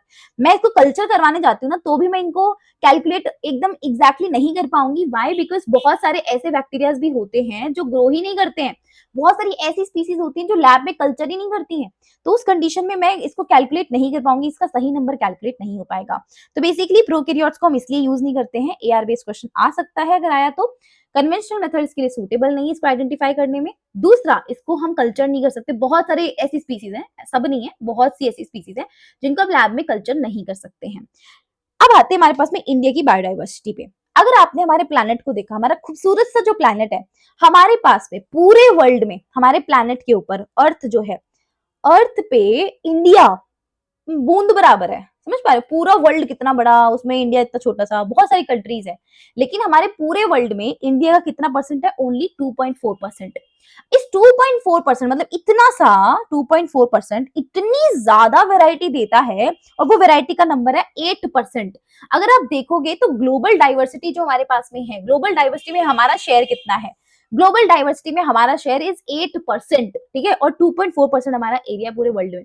इंडिया के पास इतनी वैरायटी क्यों है? और इंडिया के पास जो होता है, इंडिया बेसिकली जितनी भी 12 मेगा डाइवर्सिटी कंट्रीज होती हैं, मेगा डाइवर्सिटी का मतलब जिनके पास सबसे ज्यादा डाइवर्सिटी है, अगर मेगा डाइवर्सिटी वाली कंट्रीज होती है उसमें से 12 कंट्री है ना, उसमें से एक हमारी इंडिया भी होती है। अगर हम इंडिया की बात करें तो 45,000 जो स्पीसीज होती है वो हमारे पास में प्लांट की हैं, और 90,000 मतलब लगभग लगभग डबल स्पीसीज हैं। एनसीईआरटी क्या बोलती है? 45,000 इज प्लांट एंड लगभग डबल जो होता है आपका एनिमल्स होते हैं, एनसीईआरटी ऐसा ही बोलती है। तो 45,000 प्लांट हो गया, 90,000 हमारे पास एनिमल हो गया, इसको हमने रिकॉर्ड करके रखा है इंडिया के अंदर। लेकिन अभी भी और स्पीसीज खोजना बाकी है, जैसे कि more than 1 lakh species of plant yet to be discovered and more than 3 lakh species of animals yet to be discovered. अभी तो हमने डिस्कवर ही नहीं किया उनको, सिर्फ 45 और 90,000 आई है, ठीक है, तो ऐसा होता है। अब अपन बात करते हैं बायोडाइवर्सिटी के पैटर्न के ऊपर, कि बायोडाइवर्सिटी का जो पैटर्न होता है वो किस तरीके से, मतलब कौन से पैटर्न में बायोडाइवर्सिटी घटती है, बढ़ती है, कौन से लेवल पे बढ़ती है, कौन से लेवल पे घटती है। सबसे पहला पैटर्न हमारे पास में आता है लैटिट्यूडनल पैटर्न। लैटिट्यूडनल पैटर्न कहता है कि भाई लैटिट्यूड, लैटिट्यूड जो होता है ना, उसके बेसिस पर आप बता सकते हो कि कहाँ पे डाइवर्सिटी ज्यादा है, कहाँ पे डाइवर्सिटी कम है। तो स्पीसीज की जो डाइवर्सिटी होती है वो डिक्रीज होती है कब? As we move from equator to pole. अगर मैं, ये इक्वेटर है, देखो ये ग्लोब है, इस ग्लोब का ये जो मिड पॉइंट होता है दैट इज इक्वेटर, और ऊपर जाते जाके हम यहाँ पर आएगा पोल, ठीक है। तो this is equator, this is polar region, this is polar region. तो इक्वेटर से जब हम पोल की तरफ मूव करते हैं डाइवर्सिटी कम हो जाती है। पूछो क्यों? क्योंकि पोलर रीजन के ऊपर बहुत सारे ऐसे फैक्टर्स हैं जो इसको सपोर्ट नहीं करते कि यहाँ पे डाइवर्सिटी आए। जैसे कि अगर मान लो मैं तुमको उठा के इक्वेटर से, अभी हम, हमारा कंट्री कहाँ है? इक्वेटर पे है। अगर मैं मान लो मैं तुम्हें कह दूं कि यहाँ से निकल के तुम पोलर रीजन पे चले जाओ, पोलर रीजन पे पता है टेम्परेचर कितना ठंडा है, बहुत ही ज्यादा ठंडा टेम्परेचर है, उस ठंडे टेम्परेचर पे तुम सर्वाइव ही नहीं कर पाओगे, उतने ठंडे टेम्परेचर में तुम सर्वाइव ही नहीं कर पाओगे। तो क्या होगा? बहुत सारे ऐसे ऑर्गेनिजम्स होते हैं जो पोलर रीजन में जाते हैं, तो वहां पे इतने सब लोग सर्वाइव नहीं कर पाते, तो ऑब्वियसली डाइवर्सिटी नहीं होगी इतनी ज्यादा। तो लैटिट्यूडनल पैटर्न वो होता है कि भाई डिक्रीज करती है इक्वेटर से पोल पर, पोल पर कम, इक्वेटर पे सबसे ज्यादा डाइवर्सिटी मिल रही होती है।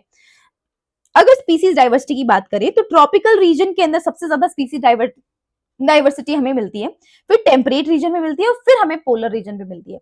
और अगर मैं पूरा ग्लोब आपके सामने लेकर आऊं तो ग्लोब में क्या होता है? ये मीडियम जो लाइन आपको दिखाई दे रही है दिस इज इक्वेटर, और इस मीडियम लाइन के जस्ट आसपास में ऊपर नीचे वाले जो एरियाज होते हैं that is tropical region. Tropical region, हरे भरे जो एरियाज आपको दिख रहे हैं, ये ट्रॉपिकल एरिया है जहां पर सबसे ज्यादा डाइवर्सिटी मिलती है।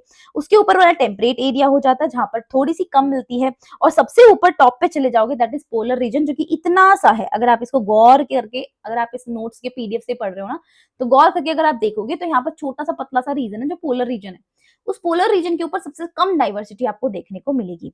तो मैक्सिमम डाइवर्सिटी इक्वेटर पे, मिनिमम डाइवर्सिटी पोलर रीजन पे।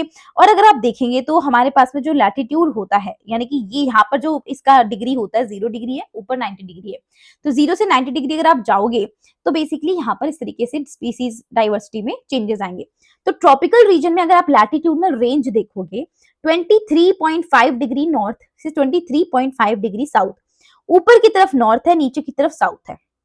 तो यहाँ 0 डिग्री है, यहाँ 90 डिग्री है। 0 से 23, लेट्स से कि यहाँ कोई 23 आता है नॉर्थ की साइड में, 0 से 23 नीचे की साइड में क्या आता है, यहाँ पर 23 आता है साउथ की साइड में। तो 23 नॉर्थ, 23 साउथ, लेट्स से कि हमारे पास में इतना जो स्पेस होता है, इस स्पेस के अंदर डाइवर्सिटी जो होती है सबसे ज्यादा होती है इस स्पेस में, ठीक है। हमारा जो अर्थ का इतना स्पेस होता है, इसमें सबसे ज्यादा डाइवर्सिटी मिलती है ट्रॉपिकल रीजन के अंदर। तो ये हो गया, फिर टेम्परेट हो गया, फिर पोलर हो गया। अब अपन बात करते हैं एक बहुत ही इंपॉर्टेंट डेटा के बारे में। बहुत सारे डेटा दे रखे हैं, रटने की चीज है, रट लो। बर्ड्स की डाइवर्सिटी या बर्ड्स की स्पीसीज की अगर अपन बात करें तो कोलंबिया इसी चीज को प्रूव करने के लिए डेटा मांगते हैं। ये चैप्टर सिर्फ यही बोलता है कि आपने बोल दिया थ्योरी में बोल दिया, अब हमारे पास डेटा लेकर आओ। आपने बोला ट्रॉपिकल रीजन के अंदर सबसे ज्यादा डाइवर्सिटी मिलती है, डेटा लेकर आओ। आपने बोला टेम्परेट में कम मिलती है, डेटा लेकर आओ। तो हमें देखो डेटा दिखा देते हैं इनको कि देखिए कोलंबिया की बात करते हैं अपन, है ना। कोलंबिया में बर्ड्स की स्पीसीज देखते हैं, है ना, और इनको कंपेयर करते हैं, मतलब अलग अलग कंट्रीज में बर्ड्स की स्पीसीज को कंपेयर करते हैं।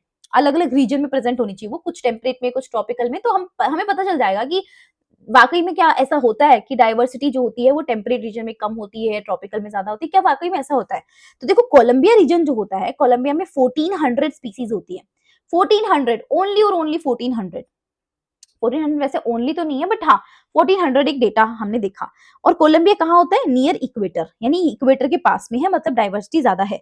न्यूयॉर्क की बात करें तो वहां पर 105 स्पीसीज है केवल बर्ड की, दैट इज 41 डिग्री नॉर्थ, मतलब 0 से 90 डिग्री में लगभग लगभग कुछ यहाँ 41 डिग्री नॉर्थ के ऊपर अपन जाएं तो हमें यहाँ पर न्यूयॉर्क में सिर्फ 105 स्पीसीज मिलती है बर्ड्स की, ठीक है। हमारे पास में 105 स्पीसीज जो होती है वो बर्ड्स की प्रेजेंट होती है न्यूयॉर्क में। अपन जाएं ग्रीनलैंड में, मतलब 41 डिग्री का पता समझ रहे हो ना आप, 23 डिग्री तो यहाँ पर ट्रॉपिकल बोल ही रखा था, अब 41 मतलब इससे भी ऊपर चला गया, मतलब ये थोड़ा थोड़ा टेम्परेट रीजन में आने लग गया है। इसके बाद में अपन ग्रीनलैंड की बात करें तो 56 स्पीसीज होती है ग्रीनलैंड की, जो 71 डिग्री नॉर्थ पे जाती है, मतलब 0 से 71 कहीं यहीं पर, यहाँ पर लगभग लगभग कुछ यहाँ पर। तो 71 डिग्री अगेन टेम्परेट रीजन में लाई करता है। तो ये और अपन चले गए इंडिया के अंदर, अपन देखें तो 1200 स्पीसीज होती है, क्योंकि इंडिया जो होता है हमारे पास में मोस्ट ऑफ अर इंडिया के रीजन, जितने भी रीजन होते हैं वो जनरली हमारे ट्रॉपिकल एरिया में लाई करते हैं। तो इंडिया में हमारे पास में 1200 स्पीसीज प्रेजेंट होती है। तो कोलंबिया जो एग्जैक्टली इक्वेटर के पास होता है, ये 41 डिग्री नॉर्थ पे है, ये 71 डिग्री नॉर्थ पे है, मतलब धीरे धीरे धीरे धीरे इक्वेटर से ऊपर उठते गए ना डिग्रीज में, यानी कि टेम्परेट रीजन की तरफ जाते गए, तो हमारे पास में स्पीसीज डाइवर्सिटी कम होती गई। अब हमारे पास में आता है कि इक्वाडोर। इक्वाडोर जो होता है, it has 10 times more species of vascular plant than Midwest USA. Again एक डेटा है, इसको रटना पड़ेगा। इक्वाडोर जो होता है बेसिकली क्या है, इक्वाडोर होता है ट्रॉपिकल फॉरेस्ट, एक जंगल है जो ट्रॉपिकल एरिया में प्रेजेंट है। इसके पास में जो स्पीसीज डाइवर्सिटी होती है किसकी, वैस्कुलर प्लांट की। वैस्कुलर प्लांट मतलब ऐसे प्लांट जिनमें जाइलम और फ्लोएम प्रेजेंट होता है, वो पानी और खाने का ट्रांसफर करने वाले पाइप जो होते हैं वो प्रेजेंट होते हैं। तो वैस्कुलर प्लांट की स्पीसीज इक्वाडोर जो कि ट्रॉपिकल एरिया में प्रेजेंट है उसमें ज्यादा मिलती है, रादर देन, या आप उसको कंपैरिजन करो मिड वेस्ट यूएसए से। मिड वेस्ट यूएसए कहाँ पे प्रेजेंट होता है, टेम्परेट रीजन का फॉरेस्ट होता है। एक ऐसा जंगल है जो टेम्परेट रीजन में प्रेजेंट होता है। तो ट्रॉपिकल वाले में ज्यादा वैस्कुलर प्लांट होते हैं, टेम्परेट में कम होते हैं, ये इसका मेन एजेंडा था। अब आते हैं इस टॉपिक, इस चैप्टर का सबसे important topic, that is Amazon rain forest. और भी और इंपॉर्टेंट इसके हॉट टॉपिक्स हैं, that is species area relationship. और हॉट टॉपिक इससे भी ज्यादा और हॉट टॉपिक है जो फॉर श्योर आएगा, that is ex situ and in situ conservation, जो हम अपने लास्ट में जाके पढ़ेंगे क्योंकि वो लास्ट का टॉपिक है, ठीक है। अमेज़न रेन फॉरेस्ट को ध्यान से सुनना, हर एक डेटा मुंह जुबानी याद होना चाहिए। कैसे याद होगा, 1000 बार रिपीट करके होगा। मुझे कैसे हुआ था, मुझे भी ऐसे ही हुआ था। तो I don't have any shortcuts for you, इनको एटलीस्ट लर्न करने के लिए। शॉर्टकट्स भी मुझे ऐसा लगता है कि जितने भी न्यूमोनिक्स आप लोगे, न्यूमोनिक को भी अंत में रटना ही पड़ता, तभी तो न्यूमोनिक याद होंगे, तो तभी तो आपको वो चीज याद होगी। तो बेटर है कि आप न्यूमोनिक रटने से बेटर है कि आप इसको ही रट लो डायरेक्टली। तो अमेज़न का जो रेन फॉरेस्ट है ना, ये फॉरेस्ट एक ऐसा जंगल है जो साउथ अमेरिका के अंदर प्रेजेंट है, ठीक है। और ये ना बहुत बड़ा लार्जेस्ट रेन फॉरेस्ट है। ट्रॉपिकल रीजन में प्रेजेंट है। ट्रॉपिकल रीजन मतलब हाई डाइवर्सिटी, भयंकर वाली ग्रेटेस्ट डाइवर्सिटी। तो इस अमेजोन रेन फॉरेस्ट में हमारी अर्थ पर सबसे ज्यादा डाइवर्सिटी प्रेजेंट होती है अमेजोन रेन फॉरेस्ट में। और इतनी डाइवर्सिटी है कि इतने टाइप के प्लांट है, इतनी कैटेगरी के प्लांट है कि इन प्लांट से जो रिलीज होती है ऑक्सीजन ना, इस वजह से क्या होता है पता है कितनी ऑक्सीजन रिलीज करती है ये प्लांट मिलकर, सिर्फ इस जंगल के प्लांट मिलकर ये इतनी ऑक्सीजन रिलीज करते हैं कि हमारी अर्थ की जितनी भी ऑक्सीजन होती है उसमें से 20% योगदान इसी का होता है। तो इतने सारे हैं, इसीलिए हम इनको क्या बोलते हैं, लंग्स ऑफ अर्थ। अर्थ के लंग्स हम इनको बोल रहे होते हैं अमेजोन रेन फॉरेस्ट को।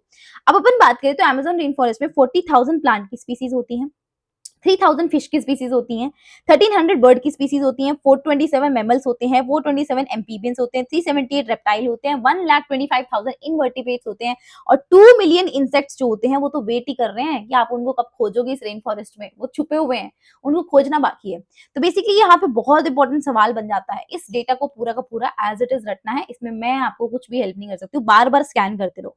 ट्रस्ट मी, मैं विद्या माँ की कसम खा के कहती हूँ, मैं झूठ नहीं बोल रही हूँ, मैंने ना जाने मैंने इस डेटा को कितनी बार स्कैन करा है तब जाके मेरे दिमाग में फिट हुआ। तो प्लीज इसको बिना देखे बिना बार बार बोलने की कोशिश करो, एक्टिव रिकॉल करो। Active recall is the magical trick जिससे कि आप बायो में प्रो बन सकते हो। मतलब आप मानो नहीं मानो बट लिटरली मेरे लिए वर्क करी थी तो मैं आपको बता रही हूँ कि बहुत ज्यादा प्रो बन सकते हो। ठीक है चलिए, सो अभी अपन बात कर लेते हैं कि वो क्वेश्चन पूछ लेते हैं भाई ट्रॉपिकल रीजन में ऐसा क्या है जो आप इतनी देर से इसकी तारीफ करते जा रहे हो, ट्रॉपिकल रीजन में इतनी ज्यादा डाइवर्सिटी कैसे है टेम्परेट रीजन से। तो भाई इसमें देखो कि अगर मान लो तुम पढ़ रहे हो, ठीक है, मैंने तुम्हें बोला कि भाई एक काम करते हैं, तुम्हारा ना 12 आवर का स्टडी सेशन लगाते हैं, हर दिन तुम 12 घंटे पढ़ोगे और ये 12 घंटे मतलब दिन के तुम 4 स्लॉट्स बनाओगे, 3-3 घंटा पर, हर हर मतलब पूरे दिन को तुम 4 स्लॉट्स में डिवाइड कर लो, 3 घंटा। इन 4 स्लॉट्स के अलावा तुम क्या कर रहे हो मुझे नहीं फर्क पड़ता, बस तुम ये 4 स्लॉट्स एकदम एफिशिएंसी के साथ मुझे दोगे। अगर तुम 4-4 घंटे 3-3 घंटे के 4 स्लॉट्स लगाते हो पूरे दिन भर और मैं जो तुम्हें टारगेट देती हूँ तुम फॉलो करते हो, तुम्हारी नैया पार है, तुम एकदम झक्कास स्कोर करोगे। जो मैं तुम्हें शुरू दिन से कहती आ रही थी, जिसने माना है उसको तो पता है, लेकिन नहीं माना तो तुम्हारी है। लेकिन हाँ, अगर मान लो कि ठीक है तुमने आज जोश जोश में आके हाँ मैम हम तो ऐसा ही करेंगे, दिन में 3 घंटे के 4-4 स्लॉट्स बनाएंगे और 12 घंटे पढ़ाई करेंगे डेली बेसिस पे, तो हम टॉपर बन जाएंगे। ठीक है तू बन जाएगा, तू एक दिन ट्राई करेगा, दूसरे दिन ट्राई करेगा, लेकिन वहां पर क्या होता है ना, डिस्टर्बेंस आएगी तेरे को। डिस्टर्बेंस कैसी कैसी आती है देखो, लड़की है तो मैं अपने अपने एक्सपीरियंस से बता रही हूँ, लड़की है तो अगर मम्मी बुला लेगी, बेटा थोड़ी सी हेल्प कर दे किचन में, मेरे को देख गेस्ट आए हुए हैं, इनको चीज दिया, वो करा वो करा, मेरी मम्मी सुन लेंगी ना तो मेरी मम्मी चला के छोड़ देती है मेरा सेशन, फिर सुन लेती है ना कुछ ऊट पटांग तो मेरे को आके बहुत डांटती है, तू ऐसा कैसे बोल देती है हमारे बारे में, ऐसा वैसा। भाई जो मेरे ऊपर गई गुजरी है मैं वही बोलती हूँ तो मम्मी बुलाती है, बेटा एक बार आजा, केवल एक बार आजा, ये काम कर दे। डिस्टर्बेंस हो गया। मैंने तो भाई 3 घंटे का अलार्म लगाया था कि मैं 3 घंटे बाद उठूंगी, कंसंट्रेशन से पढ़ाई करूंगी, यहाँ तो हुआ ही नहीं। फिर फिर एक और दूसरा डिस्टर्बेंस बताती हूँ, किसी घर में उनकी अगर दादी एग्जिस्ट करती हैं तो अपने पर्सनल एक्सपीरियंस से बता रही हूँ, तो आपकी मम्मी और आपकी दादी, वर्ल्ड वॉर चल गया है ना, अब आप मान लो बैठे हो अपने कमरे में, आपको आवाजें आ रही है बाहर से, आप सोचो अरे कौन बोल रहा है, 3 घंटे का जो अलार्म लगाया था वहीं पे स्टॉप हो जाएगा, क्योंकि आपको आएगा इंटरेस्ट कि मम्मी क्या बोल रही है और दादी क्या बोल रही है ना, उसमें बड़े मजे आते हैं। तो क्या हुआ, डिस्टर्बेंस, क्या आपकी क्या हुई, प्रोडक्टिविटी कम हो गई। ठीक है, तो ये है आपका डिस्टर्ब्ड एनवायरमेंट। डिस्टर्ब्ड एनवायरमेंट होते आपकी प्रोडक्टिविटी कम हो जाती है, आप उतना तो नहीं पढ़ पाओगे जितना आप पढ़ सकते थे, है ना। हम्म, आप उतना तो नहीं पढ़ पाओगे जितना आप पढ़ सकते थे। यार मेरे क्या हो गया यहाँ पे, कुछ नहीं हुआ, लिपस्टिक हट गई। ठीक है छोड़ो। हाँ, तो उतना नहीं पढ़ पाओगे आप, है ना, जितना आप पढ़ सकते हैं। आपकी प्रोडक्टिविटी खत्म हो रही है क्योंकि आपका डिस्टर्ब्ड एनवायरनमेंट है। लेकिन वही अगर मैं आपको ऐसे एरिया में छोड़ दूं, आपको हॉस्टल में ले जाके छोड़, हॉस्टल में तो खैर वैसे ही बहुत सारे डिस्ट्रैक्शंस होते हैं, ये नहीं तो कुछ और, लड़कियों के चक्कर होते हैं बहुत ज्यादा होते हैं, बच्चे पता नहीं कहाँ कहाँ घुस जाते हैं। तो ये है हॉस्टल की, तो मैं बातें क्या ही बताऊं यार। एक बार पता है क्या हुआ मेरे हॉस्टल में, मैं बताना चाहती हूँ पर मैं रोकती हूँ खुद को, लेकिन फिर भी बता देती हूँ। हमारे हॉस्टल के पास में ना, हमारे हॉस्टल के पास वाले दूसरे हॉस्टल में ऐसा होता था, हमारे हॉस्टल में नहीं होता था, शरीफ हॉस्टल में रहती थी मैं तो उस हॉस्टल में ना लड़के, पता क्या होता था, वो गर्ल्स हॉस्टल था, तो लड़के क्या करते थे ना, कुछ लड़कियाँ नहीं होती वो भावनाओं में और हॉर्मोन्स के बहाव में बह जाते हैं। तो उस टाइम पे क्या होता है ना, ये एज ऐसी होती है 18, 19, 20 की, वहाँ पे ऐसा होता है भाई ये तो मेरा आशिक है। हम तो एक-दूसरे के लिए बने हैं ज़िंदगी में, हमारे अलावा तो मतलब दुनिया में कोई प्यार ही नहीं करता है ना? और हमारे माँ-बाप तो हमसे प्यार करते नहीं, ये आदमी मेरे से बहुत प्यार करता है। तो ऐसा कुछ हुआ हमारे हॉस्टल के अंदर भी। तो मेरे हॉस्टल की बिल्डिंग के पास वाले हॉस्टल के अंदर कुछ लड़कियाँ ऐसी हुआ करती थी, जो पता नहीं क्या तिगड़मबाज़ी लगाती थी। तो कुछ लड़कों को ना अपने रूम में वो बुला लेती थी, जो कि जबकि लड़के अलाउड नहीं थे। इवन दो अगर आपके फादर भी आए तो वो भी अलाउड नहीं है, आपका भाई आया वो भी अलाउड नहीं है, लेकिन वो अपने बॉयफ्रेंड को बुलाती थी, समझ रहे हो? कैसे-कैसे पता नहीं कितने जतन करके बुलाती थी वो, और कभी-कभी तो खिड़की से कूद के आ जाते थे। फिर बाद में क्या होता है ना, वार्डन जो होती है सुबह-सुबह उठ के सबकी चेकिंग, वार्डन क्या होता है ना, ऐसे सरप्राइज़ देती है कभी-कभी कि सरप्राइज़ अब आपका कमरा चेक कराओ कौन है यहाँ पर क्या है? तो उस दिन वार्डन ने सरप्राइज़ दे दिया उसको। फिर उस लड़की की जो बैंड बजी है ना भाई, उस लड़की की और उस लड़के की। वो लड़का पता है उसकी उसके मतलब कहाँ तो छुपा था, वो बेड बेड के नीचे छुप गया था जब उसको पता चला कि वार्डन आ रही है। तो ये सब चीज़ें ना डिस्टर्ब्ड एनवायरनमेंट होते हैं, वो लड़की पढ़ नहीं पाई। डिस्टर्ब्ड एनवायरनमेंट में आपको आपकी प्रोडक्टिविटी लेस हो जाती है। तो ये सब चीज़ें ना हॉस्टल लाइफ में बहुत होती है। लेकिन मान लो कि मैंने तुम्हें ना ऐसे कहीं शांत सी जगह पे बैठ दिया, तुमसे फ़ोन-वोन सब छीन लिया, मैंने तुम्हें कहा कि भाई तुम पढ़ाई करो अब, ठीक है? या तुम किसी हेल्दी रिलेशनशिप में हो जहाँ पर तुम्हारी गर्लफ्रेंड या तुम्हारे बॉयफ्रेंड तुम्हें पार्टनर जो कहते हैं वो कहते हैं वो पढ़ाई करो, तुम्हारी पढ़ाई के सपोर्ट में होते हैं। अगर ऐसी रिलेशनशिप में हो तो ही रहना, वरना तो फिर तुम रहने दो रिलेशनशिप करना, ठीक है? तो वो डिस्टर्ब्ड एनवायरनमेंट नहीं होते, वहाँ पर आपकी प्रोडक्टिविटी अच्छी आती है। जहाँ अनडिस्टर्ब्ड एनवायरनमेंट होगा वहाँ हमेशा प्रोडक्टिविटी अच्छी आएगी। अब टेम्परेट रीजन ना बहुत डिस्टर्ब्ड एनवायरनमेंट है, वहाँ पर क्या होता है ना, कभी कुछ ना कुछ होता ही रहता है। कभी वहाँ ग्लेशिएशन हो जाता है, कभी वहाँ कुछ हो जाता है। तो क्या होता है ना, इस वजह से डिस्टर्ब्ड एनवायरनमेंट की वजह से ना लोग जो वहाँ पर रहना चाहते हैं, जो स्पीशीज़ वहाँ टिकना चाहते हैं, वो टिक ही नहीं पाती, इसलिए डाइवर्सिटी प्रेज़ेंट नहीं है। लेकिन ट्रॉपिकल रीजन में ऐसा नहीं है, सब कुछ अनडिस्टर्ब्ड एनवायरनमेंट है, आप टिको आराम से बैठे रहो, कोई दिक्कत नहीं, कोई नहीं छेड़ेगा आपको। तो वो अपना आराम से बैठी रहती हैं, अपना प्रोडक्टिविटी इनका इम्प्रूव होता है, और ऑब्वियसली उनकी वो रिप्रोडक्शन करेंगी, फिर और नई-नई स्पीशीज़ भी उनको पता चलेगा कि अच्छा यहाँ पर एनवायरनमेंट बहुत अच्छा है, तो वो आके बैठेंगी। तो उस अनडिस्टर्ब्ड एनवायरनमेंट में ना आपके पास में स्पीशीज़ जो है ना इकट्ठा होती जाती है, होती जाती है, होती जाती है। भई एक एक लाइब्रेरी है जिसके आस-पास बहुत ज़्यादा शोर होता है। तुम 1 दिन जाओगे, 2 दिन जाओगे, उसके बाद नहीं जाओगे, क्योंकि तुम्हें पता है कि मेरे लाइब्रेरी में जाने का मकसद ये था कि मैं शांति से पढ़ पाऊँ। अब शांति नहीं तो कहाँ से पढूँ? शांति लड़के की बात नहीं कर रही हूँ मैं यहाँ पर, वो पीस की बात कर रही हूँ, ठीक है? अब एक लाइब्रेरी ऐसी है जहाँ पर बहुत शांति है, तो तुम गए, फिर तुमको बहुत अच्छा लगा कि वाओ यार क्या प्रोडक्टिविटी आ रही है। तुम अपने फ्रेंड को कॉल करोगे, वो फ्रेंड भी आएगा, फिर वो अपने फ्रेंड को बुलाएगा। ऐसे करते-करते बहुत सारे लोग आने लग जाएँगे। तो ये क्या हो गई, डाइवर्सिटी हो गई लोगों की। यहाँ कोई नहीं आया, तो वही चीज़ होती है यहाँ पर, है ना? दूसरा रीज़न हमारे पास में होता है लेस सीज़नल एनवायरनमेंट। सेम चीज़ कि अगर आपके सीज़न में बहुत सारे चेंजेज़ आ रहे हैं, हर हर साल जो होते हैं आपके बहुत सारे चेंजेज़ आते हैं। अब एक तो कुछ बच्चे ना मुझे मेल करते हैं कि दीदी हमारे घर पे ना हमारे जो है वो आए नहीं अभी ऑर्डर। हाँ, तो पैसे भी ले लिए, लेकिन ऑर्डर हमारे पास डिलीवर नहीं हुआ अभी तक। अरे भाई, वो पीडीएफ है भाई, पीडीएफ है, वो पीडीएफ है तुम्हारे मेल पे आएगा, मैं नहीं आऊँगी तुम्हें घर देने के लिए, ठीक है? इतने पैसे नहीं है मेरे पास अभी कि मैं तुम्हें ऐसे नोट्स छपवा-छपवा कर देने देने लगूँ। हालाँकि इंशाअल्लाह भगवान करे ऐसा ही हो कि मैं आपको नोट्स प्रिंट करवा के देने लग जाऊँ, इतने पैसे हो जाएँ। बहुत पैसे लगते हैं यार छपवाने में, तो उतना पैसा नहीं है मेरे पास अभी, ठीक है? फिर बाद में वही है ना कि जब आपसे 99 रुपीज़ चार्ज करे तो मेरे पीछे पड़े हो, अरे! ये तो 99 चार्ज कर रही है, तो भाई 99 ही तो चार्ज कर रही हूँ। हैं? जो 250 का बर्गर खाते हो, पिज़्ज़ा खाते हो तब नहीं होता, 250 का पिज़्ज़ा खा लेते हैं लोग और उसको फिर अगले दिन निकाल भी आते हैं। लेकिन यहाँ पर प्रॉब्लम होती है। लेस सीज़नल एनवायरनमेंट होता है, ट्रॉपिकल एनवायरनमेंट जो होते हैं ना, वो कांस्टेंट होते हैं, वो प्रेडिक्टेबल होते हैं। हमको पता होता है कि यार इसमें किस टाइप का इस सीज़न में किस टाइप का एनवायरनमेंट होने वाला है। हमारे लिए प्रेडिक्टेबल होता है। अब कोई चीज़ प्रेडिक्टेबल ही नहीं है कि भाई अभी तो शांत है मौसम है और एक ही सेकंड के अंदर बारिश आने लग जाएगी, एक ही सेकंड के अंदर आपके तूफान आ जाएगा। तो ये अनप्रेडिक्टेबल एनवायरनमेंट के अंदर स्पीशीज़ टिक नहीं पाएँगे ना, वो कहेंगे यार क्या करूँ मैं अब? है ना? मैं टिक नहीं पाऊँगी। तो आपको आपको पता है प्रेडिक्टेबल है, तो आपको पता है कि ठीक है ऐसा ही मौसम रहने वाला है, चलो छत पे कपड़े डालने जा रहे हैं, कपड़े सूख जाएँगे। क्योंकि मुझे टेंशन की ज़रूरत नहीं है, मौसम ऐसा ही रहने वाला है आज, है ना? प्रेडिक्टेबल है वो। लेकिन कोई ऐसा मौसम हो जो अनप्रेडिक्टेबल हो कि अभी तो मैं छत पे कपड़े डाल के इतने देर में बारिश आ गई और बारिश आ गई, वो कभी-कभी हो जाता है लेकिन ऐसे नॉर्मल बेसिस पे रेगुलर होता है वो चीज़ अलग हो जाती है, ठीक है? तो ये जो चीज़ होती है हमारे पास में कांस्टेंट रहता है और कांस्टेंट एनवायरनमेंट जो होता है वो हमेशा प्रमोट करता है नीश स्पेशलाइजेशन को। जहाँ कांस्टेंट एनवायरनमेंट रहेगा, मान लो जहाँ धूप सबसे ज़्यादा है, तो धूप में रहने वाले ऑर्गेनिज़्म सबसे ज़्यादा आने लगेंगे वहाँ पर। वहाँ पर वो वाली डाइवर्सिटी ज़्यादा होने लगेगी। तो एनवायरनमेंट के बेसिस पे डाइवर्सिटी बढ़ने लगती है और वो नीश हो जाता है। नीश इसी को बोलते हैं, वो बहुत स्पेसिफिक हो जाता है। वो स्पेशलाइजेशन बढ़ता रहता है अगर आपके पास में एक कांस्टेंट चीज़ है तो। जैसे कि मान लो मैं इस चैनल के ऊपर आपको 12th पढ़ाती हूँ, 12th बोर्ड पढ़ाती हूँ। तो 12th बोर्ड वाले बच्चों को पता है कि बायो के लिए बेस्ट चैनल यही है, बायो हमें यहीं से पढ़नी है। अगर मान लो इसके अंदर मैं तुम्हें 11वीं भी पढ़ा दूं, इसमें मैं तुम्हें फर्स्ट ईयर भी पढ़ा दूं, है ना, इसमें मैं तुम्हें बीएससी भी पढ़ा दूं, एमएससी भी पढ़ा दूं, सब कुछ ला दूं, यहाँ पर हर एक चीज कर दूं, तो तुम कंफ्यूज हो जाओगे, यार ये क्या है, हमें कंफ्यूज हो रहे हैं हम तो, कब 12वीं का क्लास आता है, कब 11वीं का क्लास आता है, हम कंफ्यूज हो गए। इसलिए तो मैंने आपके लिए नीट का अलग चैनल बनाया है कि भाई 12वीं यहाँ पे पढ़ो, फिर नीट के लिए दूसरे चैनल पे आ जाओ, जिसका लिंक डिस्क्रिप्शन बॉक्स में जाके सब्सक्राइब कर लो अभी, ताकि नीट के लिए कोई भी स्टडी टारगेट ना छूट जाए और नीट की प्रिपरेशन तगड़ी हो जाए, क्योंकि बहुत कम टाइम रह गया नीट में। इसीलिए मैंने यहाँ पर वो रखा है। तो वो नीश स्पेशलाइजेशन हो गया, नीश हो गया एक कि यार ये चैनल सिर्फ 12th के लिए है, दिस इज द नीश, समझ पा रहे हो, इसको स्पेसिफिकेशन कहते हैं। मोर सोलर एनर्जी, इक्वेटर के ऊपर अगर आप देखोगे तो हमारा जो सन होता है ना, ये सन जो होता है ना हमारा बिल्कुल एग्जैक्टली यहाँ होता है, तो सनलाइट जो होती है सबसे ज्यादा हमारे इक्वेटर के ऊपर पड़ रही होती है। तो इक्वेटर पर जो सोलर एनर्जी होती है वो सबसे ज्यादा हो रही होती है। ट्रॉपिकल रीजन जो होते हैं ना इक्वेटर के आसपास वाले, उनके पास में ज्यादा सोलर एनर्जी होगी तो प्रोडक्टिविटी ज्यादा होगी। प्रोडक्टिविटी मतलब प्लांट ज्यादा प्रोड्यूस करेंगे, भाई सोलर एनर्जी मिल रही है तो प्लांट का प्रोडक्शन तो होगा ही होगा।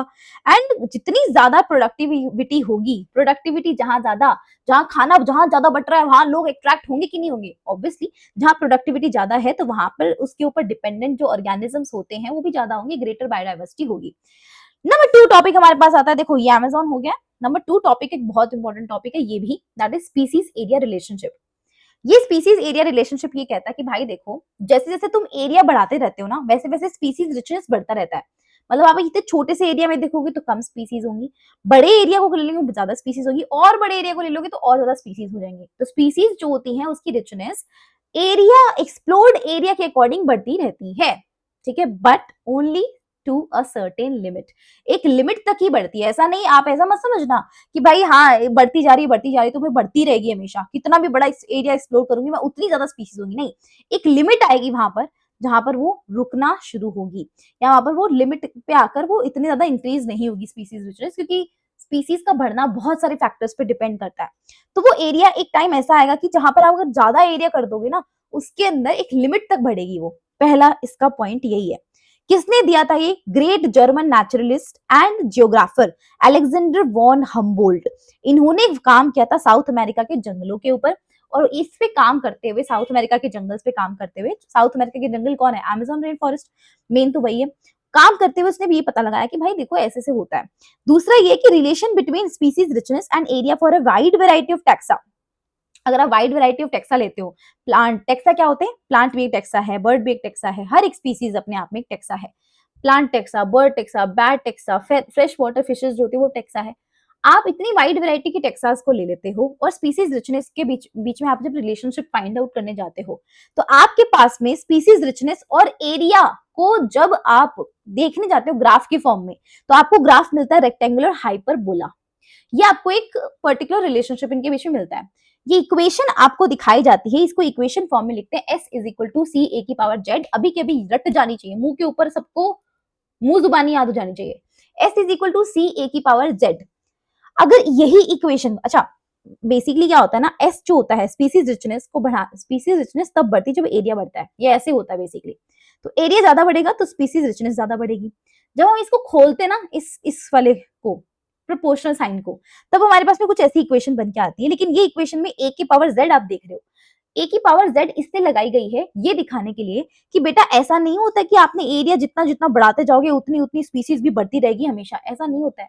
जितना बड़ा एरिया उतनी ज्यादा स्पीसीज, ऐसा नहीं होता है, लिमिट होती है, और वो लिमिट ही हमें ये z शो कर रही है कि ये लिमिट क्या है। अगर आप इसका लॉगरिथम लेते हो, लॉग इक्वेशन लिखते हो, तो हम सब जगह लॉग लॉग लगाते हैं, तो लॉग s हमारे पास में हो जाएगा लॉग c, एंड c और a की पावर z जो आपस में क्या है, मल्टीप्लीकेशन में है। तो c और a की पावर z जब मल्टीप्लीकेशन में होती है, कोई भी दो चीजें जो आपस में मल्टीप्लीकेशन में होती हैं, लॉग लगाती वो प्लस में आ जाती हैं। तो log s is equal to log c plus log a, और लॉग a की पावर z है तो पावर जो होती है हमेशा आगे आ जाती है, z लॉग a हो जाता है।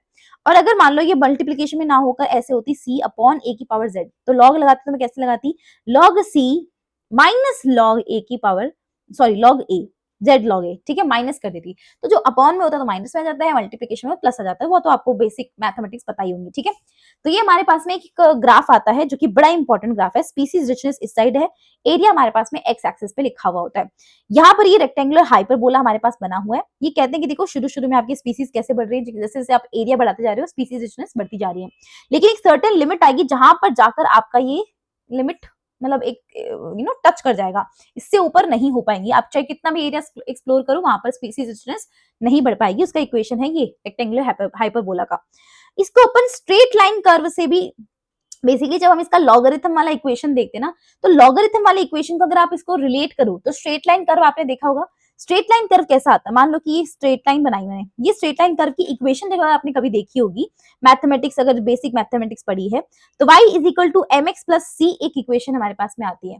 तो y एक्सिस पे कौन है हमारे पास में, स्पीसीज रिचनेस, जिसको हम s से डिनोट कर रहे हैं। s को हम क्या बोल रहे हैं, लॉग s बोल रहे हैं। तो ये y हो गया हमारे पास में एम एक्स और प्लस सी, ठीक है। तो c क्या है यहाँ पर, लॉग c है, ठीक है। x क्या है हमारे पास में, x पे कौन है, log a यानी कि एरिया है। m कौन होता है, m होता है हमारा स्लोप। इस कर्व का, या इस जो आप ये स्ट्रेट लाइन कर्व देख रहे हो, इस लाइन का स्लोप कितना है, ये लाइन कितनी खड़ी हुई है, ठीक है, उसको बोलते हैं हम स्लोप। कितनी सीधी है ये लाइन, उसको स्लोप बोलते हैं। पड़ी हुई होगी तो स्लोप कम है, ज्यादा ऊंची होगी तो स्लोप ज्यादा है। तो ये स्लोप होता है बेसिकली, z जो होता है इसका स्लोप होता है। आई बात समझ में। तो इस एरिया, इस लाइन से हम इस इक्वेशन को इस इक्वेशन से बेसिकली रिलेट कर सकते हो, पता लगा सकते हैं कि ये ऐसा कैसा कुछ होता है। तो species, S for species richness, A for area, C for intercept हम बोलते हैं। इंटरसेप्ट क्या होता है कि मान लो कि मेरे पास में ये लाइन है, इसके बीच में ये जो सेक्शन होता है दैट इज इंटरसेप्ट। इंटरसेप्ट जिसको अपन y is equal to m x plus c में जो c दिखाते हैं वो इंटरसेप्ट होता है। इसका जो स्लोप होता है, स्लोप क्या होता है बेसिकली, मान लो कि मैं यहाँ पर एक ऐसे करती हूँ, स्लोप क्या होता है, अगर आप मैथमेटिक्स या थोड़ी बहुत फिजिक्स पढ़ी हुई तो आपको पता होगा, टेन थीटा है ना, ये कितना एंगल बना रहा है यहाँ पर, तो ये स्लोप होता है। This slope is denoted by m, ठीक है। ये हो जाता है हमारे पास में, ये x एक्सिस है, ये y एक्सिस है, तो y is equal to m x plus c, कुछ ऐसा हमारे पास में कर्व बनता है। तो ये log s के अंदर भी ऐसा ही होता है। तो c जो है वो इंटरसेप्ट है, और z जो होता है वो स्लोप ऑफ द लाइन है, जिसको अपन रिग्रेशन कोएफिशिएंट भी कहते हैं। आई बात समझ में। अब z की जो वैल्यू होती है, अच्छा ये z ही एक ऐसी चीज है जिसकी वजह से हम बता पा रहे हैं कि हाँ, स्पीसीज जो है, रिचनेस जो है वो कंप्लीटली डायरेक्टली इसके डायरेक्टली क्या बोलते हैं इसको, प्रोपोर्शनल नहीं होती है एरिया के, कि एरिया जितना बढ़ाओगे उतना स्पीसीज बढ़ जाएगी। नहीं, एरिया जितना बढ़ाओगे स्पीसीज बढ़ेगी, लेकिन एक लिमिट तक। वो लिमिट कौन डिसाइड कर रहा है, this is regression coefficient z, वो डिसाइड कर रहा है ना, जिसको हम स्लोप ऑफ द लाइन कह रहे हैं। इसकी वैल्यू जो होती है वो कहां पर लाई करती है, 0.1 से 0.2 के बीच में लाई करती है। बट अगर आप एक एंटायर कॉन्टिनेंट की बात करोगे, कंप्लीट कॉन्टिनेंट की बात करोगे, तो वहां पर इसकी वैल्यू जो होती है 0.6 से 1.2 के बीच में होती है। और जितना ज्यादा आपका z होगा, मतलब जितना ज्यादा आपका रिग्रेशन कोएफिशिएंट होगा, उतना ज्यादा स्टीपर स्लोप होगा। स्टीपर स्लोप का मतलब, अगर ये ऐसे स्लोप है तो स्टीपर स्लोप का मतलब है ज्यादा खड़ा स्लोप, ज्यादा ज्यादा आपको ढाल इसमें दिखाई देगी, ठीक है। तो बेसिकली मोर स्टीपर स्लोप आपको तब मिलेगा जब आपकी z की वैल्यू ज्यादा होगी, और ये एक एंटायर कॉन्टिनेंट के लिए ज्यादा ही होती है, 0.6 से 1.2, है ना, ये स्टीपर हो जाता है। Number of species found are increasing faster than the area expand. इसका मतलब होता है कि अगर आपका स्लोप स्टीपर है, ज्यादा स्टीपर है, दैट मीन्स कि उस पर्टिकुलर एरिया में जितनी आपने स्पीसीज फाइंड आउट करी है, या आप जितने जैसे जैसे एरिया को एक्सप्लोर करते जा रहे हो, जितना आपने एरिया एक्सप्लोर नहीं करा होगा ना, उससे ज्यादा तो आपने स्पीसीज देख ली वहां पर। इसका मतलब ये होता है। तो z जो होता है बेसिकली रिग्रेशन कोएफिशिएंट होता है, जिसकी वैल्यू हमेशा कम ही रहती है, लेकिन कुछ कुछ एरिया, कुछ कुछ जैसे कॉन्टिनेंट्स होते हैं वहां पर ज्यादा होती है। और अगर जितना ज्यादा z का वैल्यू होगा उतना ज्यादा स्टीपर स्लोप होगा, और स्टीपर स्लोप का मतलब होता है कि नंबर ऑफ स्पीसीज जो होंगी, जितना आपने एरिया एक्सपैंड करा है उस हिसाब से नहीं बढ़ रही, उससे ज्यादा बढ़ रही है। समझ पा रहे हो। तो ये होता है। एनसीईआरटी में एक दे रखा है हमारे पास में कि फ्रूगीवोरस जो हमारे पास बर्ड्स होते हैं और मैमल्स होते हैं ट्रॉपिकल फॉरेस्ट के अंदर जो प्रेजेंट होते हैं, तो उनके अंदर और डिफरेंट डिफरेंट कॉन्टिनेंट्स के अंदर, तो उनका जेड वैल्यू जो होता है 1.15 है। सोचो कितना ज्यादा है, ठीक है। तो ये हो जाता है हमारे पास में। अब आता है कि भाई देखो मैम, हम डाइवर्सिटी को क्यों इतना इंपॉर्टेंस दे रहे हैं, क्यों जरूरी है डाइवर्सिटी इतनी ज्यादा। हम कम डाइवर्सिटी के साथ जी लेंगे इकोसिस्टम में, अगर कम प्रकार की, कम वेराइटी के ऑर्गेनिज्म होंगी तो क्या हम जी नहीं सकते। भाई देखो, लड़कियां, अब लड़कियां की बात करें या लड़कों की बात करें, आजकल तो लड़कों को भी डाइवर्सिटी चाहिए, उनको भी अलग अलग प्रकार की अलग अलग प्रकार के, या बहुत सारे लोग उनको अपनी जिंदगी में चाहिए होते हैं कि, है ना, ये भी मिल जाए हमें, वो भी मिल जाए, ऑप्शंस में रखते हैं बहुत सारे लोग, है ना। तो ऑब्वियसली लड़कियां भी होती हैं, ऐसा नहीं है लड़कियां नहीं होती, लड़के भी होते हैं, लड़कियां भी होती हैं, सब होते हैं। तो अभी क्या है ना, उनको चाहिए बहुत सारी वैरायटी। लड़की है तो वो शादी में जा रही है तो उसको बहुत सारी वैरायटी चाहिए भाई अपने पास में, वो अपनी वार्डरोब में वैरायटी चाहती है, तो वो खुश रहेगी, ठीक है, स्टेबल रह पाएगी। वरना एक एक पहन पहन की वैरायटी खत्म हो जाएगी एक टाइम पे, है ना, तो वो उसका दिल दुखने लग जाएगा, ऑब्वियसली बात है। ऑफ कोर्स ये रीजन नहीं है यहाँ का, बट हाँ एक एग्जांपल दे रही हूँ कि इकोसिस्टम में डाइवर्सिटी की क्या इंपॉर्टेंस है, बात करते हैं। देखो कम्युनिटीज जो होती हैं, ऐसी कम्युनिटीज जिसमें ज्यादा डाइवर्सिटी है, यानी जिसमें ज्यादा प्रकार की स्पीसीज प्रेजेंट होती है, वो कम्युनिटीज दे आर स्टेबल, वो कम्युनिटीज बहुत स्टेबल होती हैं। अब मैम ये स्टेबल कम्युनिटी का क्या मतलब है? स्टेबल कम्युनिटी का ये मतलब होता है कि स्टेबल कम्युनिटी वो कम्युनिटीज होती हैं कि उनके अंदर ना वेरिएशन या बदलाव ज्यादा नहीं आते हैं। दैट मीन्स कि अगर आप एक साल की प्रोडक्टिविटी उसमें देखोगे, मान लो एक कम्युनिटी है, उस कम्युनिटी को आप जज कर रहे थे, आपने उस कम्युनिटी के अंदर जितने भी प्रेजेंट प्लांट थे या जितने भी ऑर्गेनिज्म प्रेजेंट है, प्राइमरी प्रोडक्टिविटी सेकेंडरी प्रोडक्टिविटी, आपने काउंट करने की कोशिश करी उस कम्युनिटी के अंदर। उस कम्युनिटी में प्लांट एनिमल जो भी प्रेजेंट है उनकी हमने प्रोडक्टिविटी देखना चाहा, तो एक साल में लेट्स से कि कुछ एक्स आता है ना। दूसरे साल भी हम सेम कम्युनिटी की प्रोडक्टिविटी देखते हैं तो वो भी कितना आता है, लगभग लगभग एक्स ही आता है। मतलब पर्टिकुलर ये जो वैल्यू आएगी ना वो सेम सी रहेगी, हर साल चेंज नहीं होती है। दैट मीन्स कि यहाँ पर ये जो कम्युनिटी है बहुत स्टेबल है, ना तो इसमें से कोई प्लांट कम हुआ। देखो मान लो अगर प्लांट कम होता या एनिमल कम होता तो प्रोडक्टिविटी ऑटोमेटिकली कम हो जाती, प्राइमरी हो चाहे सेकेंडरी, कोई सी भी प्रोडक्टिविटी कम हो जाती ना, लेकिन कम नहीं हुई। यहाँ पर एक साल बाद कुछ कम नहीं हुआ, ना ही कुछ ज्यादा एक्स्ट्रा हुआ, ना तो कोई और बाहर से आया जिसने बढ़ाई इसकी पॉपुलेशन या कम्युनिटी को बढ़ाया, इसने कोई नहीं था यहाँ पर। तो ना तो घटा ना तो बढ़ा, इक्वल इक्वल रहा। दैट मीन्स वो स्टेबल रहता है, ईयर टू ईयर उसकी प्रोडक्टिविटी इज स्टेबल। एंड साथ साथ में it should resistant to natural और मैन मेड डिस्टर्बेंस। अगर मैन मेड डिस्टर्बेंस है उस एरिया के अंदर, या नेचुरल नहीं, कोई नेचुरली आपको कोई डिस्टर्बेंस मिल रहा है, जैसे कि भूकंप आ गया, बाढ़ आ गई, इन सब के प्रति आप रेजिस्टेंट रहो। रेजिस्टेंट रहने का मतलब है कि आपको फर्क ही नहीं पड़ना चाहिए कि कुछ हो रहा है यहाँ पर, ठीक है, आप पढ़ते रहो। वो नहीं मम्मी कहती है, मम्मी पापा कहते हैं पढ़ने वाले कहीं पे भी पढ़ लेते हैं। तो फिर वो उसके ऊपर रीले वायरल हो गई थी एक बार, है ना, अभी भी होती है, जिसमें वो बच्चा जो होता है ना, वो रोड पे पढ़ रहा होता है, ट्रैफिक के बीच में बैठ के पढ़ रहा होता है, अलग अलग जगह पे दिखाते हैं वो। तो वो बेसिकली कि वो आप रेजिस्टेंट इतने बन जाओ कि आपको फर्क ही नहीं पड़ रहा, इतना ट्रैफिक है तो होने दो भाई, अगर कोई मुझे आके कुचल भी जाएगा तो मुझे कोई फर्क नहीं पड़ता। तो शुड रेजिस्टेंट टू नेचुरल और man made disturbances. Number 3, must be resistant to invasion by alien species. अगर एलियन स्पीसीज आउटसाइड से या कोई भी ऐसी स्पीसीज आकर आपके ऊपर अटैक करती है तो आप उसके लिए भी रेजिस्टेंट रहो, अगर वो आपको आके अटैक कर रही होती है तो। ये 3 चीजें होती है जो आपकी स्टेबिलिटी को डिटरमाइन करती हैं, क्योंकि एलियन स्पीसीज आकर आपको डिस्ट्रॉय कर सकती हैं, आपकी प्रोडक्टिविटी लेस कर सकती हैं, है ना, आपके ऑर्गेनिज्म को खा सकती हैं, खत्म कर सकती है, लेकिन आप रेजिस्टेंट रहो ना, आपको फर्क ही नहीं पड़ना चाहिए वो आ रही है कि नहीं आ रही है। तो ये सब चीजें हमारे पास में स्टेबिलिटी को दिखा रही होती है। फिर हमारे पास में आता है कि देखो जो डेविड टिलमैन होते हैं ना, वो इस चीज को प्रूफ करते हैं। देखो अगेन हमें हमारे हमारे पास डेटा आना चाहिए, हमारे पास प्रूफ आना चाहिए, तभी हम किसी बात पे विश्वास करेंगे। जब मैंने ये कह दिया कि भाई ठीक है, ये स्पीसीज डाइवर्सिटी जो है इससे इंपॉर्टेंट होती है, स्टेबिलिटी जो होता है वो एग्जैक्टली ये होता है, आप इस चीज को यहाँ पर प्रूफ करके दिखाओ। तो डेविड टिलमैन नाम के एक साइंटिस्ट आते हैं हमारे पास में, जो एक्सपेरिमेंट करके दिखाते हैं, आउटडोर प्लॉट्स के ऊपर एक्सपेरिमेंट करते हैं और इस चीज को प्रूव करते हैं बेसिकली। और वो फाइंड आउट क्या करते हैं कि ऐसे प्लॉट का मतलब है कुछ जमीन के टुकड़े हैं, उनके ऊपर वो एक्सपेरिमेंट कर रहे हैं। ऐसे प्लॉट जिसके ऊपर ज्यादा स्पीसीज हैं, बथेरी प्रकार के ऑर्गेनिज्म प्रेजेंट है, बहुत प्रकार के स्पीसीज प्रेजेंट है, उनके अंदर जो वेरिएशन आता है टोटल बायोमास का ईयर टू ईयर, प्रोडक्टिविटी जो उनकी आती है total year to year stable रहती है, जहां पर ज्यादा स्पीसीज मिलती है। लेकिन कुछ ऐसे प्लॉट्स होते हैं जहां पर कम डाइवर्सिटी मिलती है, कम स्पीसीज मिल रही है वहां पर, तो वहां पर हर साल जो होगा वो बायोमास में आपको प्रोडक्टिविटी उतनी ज्यादा इक्वल देखने को नहीं मिलेगी, हर साल उसमें चेंजेस आते रहेंगे, ठीक है। इंक्रीज्ड डाइवर्सिटी का मतलब होता है कि वो हायर प्रोडक्टिविटी को कंट्रीब्यूट कर रही है। तो अगर आपके पास में डाइवर्सिटी इंक्रीज हो गई है, डाइवर्सिटी इंक्रीज होने का मतलब आपके पास में ज्यादा स्पीसीज आ चुकी हैं उस एरिया में। अगर डाइवर्सिटी ज्यादा होगी, ज्यादा स्पीसीज आ गई, तो ऑब्वियसली हायर प्रोडक्टिविटी होगी, सिंपल सी बात है, इसमें कोई दिमाग लगाने वाली बात ही नहीं है। तो ये डेविड टिलमैन भाई साहब के कुछ सेंटेंसेस थे कि भाई देखो ऐसा ऐसा होता है कि जहां ज्यादा स्पीसीज थी मेरे प्लॉट्स में, वहां पर ज्यादा प्रोडक्टिविटी थी और स्टेबल प्रोडक्टिविटी थी। जहां ज्यादा स्पीसीज थी मतलब डाइवर्सिटी ज्यादा थी, वहां पर हमेशा हमेशा प्रोडक्टिविटी मुझे हाई दिखी। लेकिन एनसीईआरटी क्वेश्चन ये कहता है, एनसीईआरटी हमसे पूछता है कि देखो would ecosystem be less functional. अगर आप बात करते हो इकोसिस्टम की कि हमारे इकोसिस्टम में बहुत सारे फैक्टर्स हैं, इकोसिस्टम में बहुत सारे एबायोटिक फैक्टर है, बायोटिक फैक्टर है, बायोटिक फैक्टर में अलग अलग प्रकार के एनिमल्स होंगे, एक प्रकार का एनिमल तो होगा नहीं, बहुत सारी स्पीसीज होंगी। क्या इकोसिस्टम पे फर्क पड़ता है कि अगर मैं मेरे पास 10 स्पीसीज है तो 10 में से मैं एक को हटा लूं तो क्या इकोसिस्टम पे फर्क पड़ता है, इकोसिस्टम हिल जाएगा क्या? इस चीज का आंसर करिए।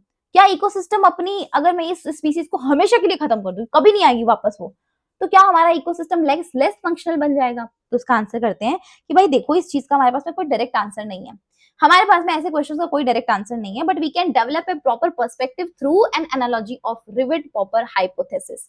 अगेन इस क्वेश्चन का आंसर देते हुए ये रिवेट पॉपर हाइपोथेसिस बनती है। हाइपोथेसिस ऐसी चीजें होती है जो एक्चुअली में एग्जिस्ट नहीं करती हैं। हाइपोथेसिस वो चीजें होती है जो आप यहाँ पर बस सोचते हो, ओवर थिंकिंग करते हो, है ना। अब ये रिवेट पॉपर जो हाइपोथेसिस जो थी, वहां पर ये पॉल एहरलिक नाम के एक साइंटिस्ट थे, वो तुम्हारी तरह बहुत ज्यादा ओवर थिंकिंग कर रहे थे।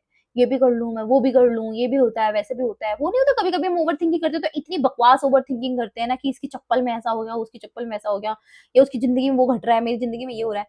बहुत सारी ओवर थिंकिंग हम करने लगते हैं ना, उल्टी बातें जिनका कोई सर पैर नहीं होता, हम वो सोचने लगते हैं। तो ओवर थिंकिंग के बारे में ना पॉल हर्लिक ने अपनी एक हाइपोथेसिस निकाल दी। चलो इसको तो ओवर थिंकिंग का फायदा मिला, है ना, हमको तो नहीं मिल रहा। हाइपोथेसिस का मतलब है सोचा बस इसने, रिवेट पॉपर हाइपोथेसिस में इस चीज का आंसर करा इसने कि भाई देखो, जस्ट मैं एक हाइपोथेसिस कर रहा हूँ क्योंकि ये मेरी ओवर थिंकिंग है, तो एक्सप्लेन मतलब प्रूफ नहीं है किसी चीज का, बट जस्ट मैं आपको बता रहा हूँ, है ना। तो अगर आप एक स्पीसीज को निकाल लेते हो, ठीक है, एक स्पीसीज को अगर आप निकाल लोगे तो क्या फर्क पड़ जाएगा पूरे इकोसिस्टम पे एज अ फंक्शनल यूनिट। मतलब इकोसिस्टम हमारी फंक्शनल यूनिट होती है, तो उसके फंक्शन पे क्या डिपेंड पड़े, क्या फर्क पड़ जाएगा। तो इसने कहा कि देखो मैं ना अभी भी कहीं घूम के आया हूँ, और वहां पर क्योंकि वो देखो स्टैनफोर्ड का था, स्टैनफोर्ड इकोलॉजिस्ट था बेसिकली पॉल हेरलिक, तो वो कहते हैं कि देखो मैं अभी भी घूम के आया हूँ और एयरप्लेन में गया था मैं, तो एरोप्लेन को ना अपन, वो एरोप्लेन में बैठा था, 5 घंटे का सफर था, और बेचारे ने सोचा कि यार कुछ तो सोचते हैं, फोन वोन तो हुआ नहीं करते थे, मूवी डाउनलोड कर नहीं पाया बेचारा, और किताबें पढ़ने का शौक था नहीं उसे हमारी तरह, तो वो दिमाग में ओवर थिंकिंग कर रहा था, है ना। तो ओवर थिंकिंग में प्रो बन गया। उसने कहा कि यार इस एरोप्लेन को अपन एक इकोसिस्टम मान लेते हैं।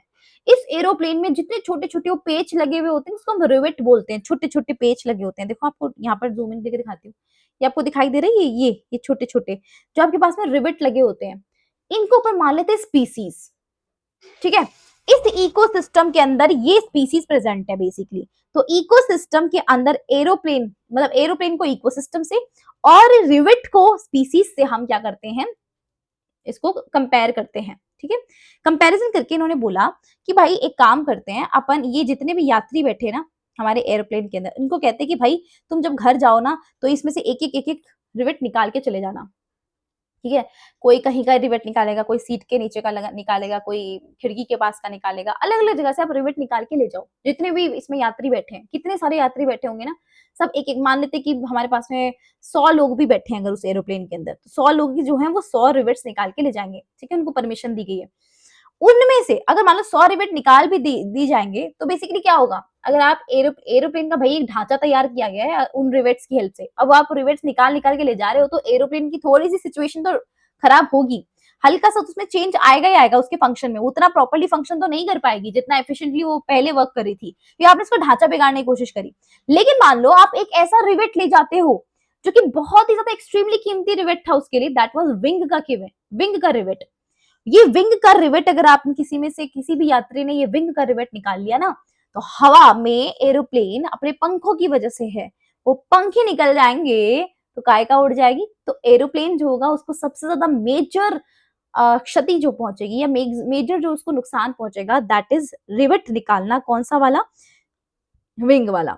तो बेसिकली बताते कि इकोसिस्टम के फंक्शन पे सबसे ज्यादा मेजर इफेक्ट तब पड़ता है जब एक बहुत एक्सट्रीमली इंपॉर्टेंट स्पीसीज को निकाल देते हैं। ऐसे अगर हम स्पीसीज को निकालेंगे जोड़ेंगे उससे कोई खास फर्क नहीं पड़ेगा, हाँ थोड़ा फंक्शन ऊपर नीचे होगा, उतना एफिशिएंटली वर्क नहीं करेगा, बट इतना ज्यादा फर्क नहीं पड़ेगा जितना फर्क तब पड़ेगा जब मैं उसका की स्पीसीज बाहर निकाल दूं। की स्पीसीज का मतलब इतना इंपॉर्टेंट स्पीसीज मैं बाहर निकाल दूं, that is rivet popper hypothesis, जिससे हम थोड़ा सा आइडिया ले सकते हैं बेसिकली, ठीक है। तो ये हाइपोथेसिस क्या कहती है कि if each passenger take home और rivet some species get extinct, it may not effect flight safety. Flight की सेफ्टी को ज्यादा इफेक्ट नहीं करेगा ये इकोसिस्टम के, इकोसिस्टम में मतलब फ्लाइट मतलब इकोसिस्टम, तो इकोसिस्टम अभी भी फंक्शन करेगा, ऐसा नहीं कि फंक्शन करना बंद कर देगा, करेगा। But as more rivets are removed, अगर आपने ज्यादा रिवेट्स निकाले तो प्लेन जो है आपका एक टाइम पर वीक पड़ने लग जाएगा, मतलब आपका इकोसिस्टम अनस्टेबल बनने लग जाएगा, ठीक है। लेकिन अगर आपने इंपॉर्टेंट रिवेट निकाला, जैसे कि की स्पीसीज निकाली, तो वो आपके फ्लाइट की सेफ्टी के लिए मोर थ्रेटनिंग हो जाएगा। दैट मीन्स कि अगर आपने की स्पीसीज का लॉस्ट करा तो आपका इकोसिस्टम एकदम गड़बड़ा जाएगा, वो थ्रेटनिंग सिचुएशन आ जाएगी, भाई अब तो कुछ भी हो सकता है, अब हमारी प्लेन जो ना क्रैश भी हो सकती है, तो ये चीज आ जाती है हमारे पास में, ठीक है। ये रिवर्ट प्रॉपर हाइपोथेसिस थी, ठीक है। अब आते हैं हमारे पास में कि बायोडाइवर्सिटी का लॉस क्यों हो रहा है। ठीक है, लॉस ऑफ बायोडाइवर्सिटी क्या हो रहा है, पहले डेटा देख लेते हैं और क्यों हो रहा है उसके बारे में बात कर लेते हैं।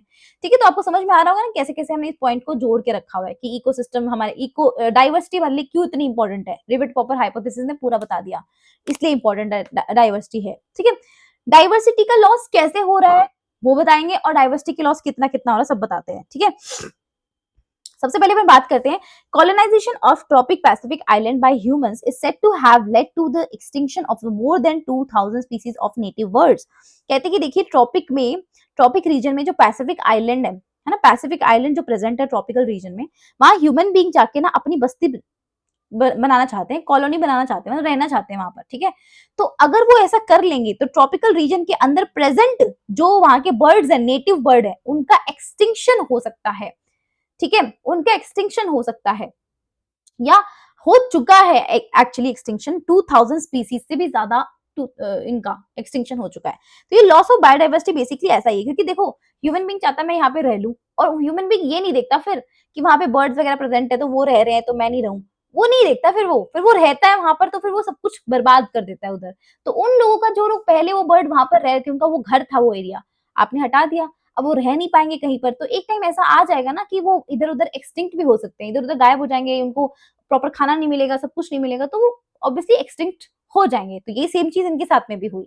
According to IUCN red data list जो कि 2004 में रिलीज करी गई थी, उसमें बताया जाता है कि हमारे पास में जो 500 ईयर्स है, लास्ट 500 ईयर में क्या हुआ था, number of extinction was 784 species. पिछले 5 साल में हमने कितनी स्पीसीज खोई हैं, एक ऑर्गेनिज्म की बात नहीं करेंगे, 784 लोग खो दिए, 784 प्रकार के ऑर्गेनिज्म हमने खो दिए, नहीं, 784 स्पीसीज हमने खो दी हैं। एक स्पीसीज में पता ना कितनी सारी पॉपुलेशन होती है, वो हमने खो दी है। 338 स्पीसीज उसमें वर्टिब्रेट की थी, 338 was vertebrate, 359 was invertebrate and 87 was plant.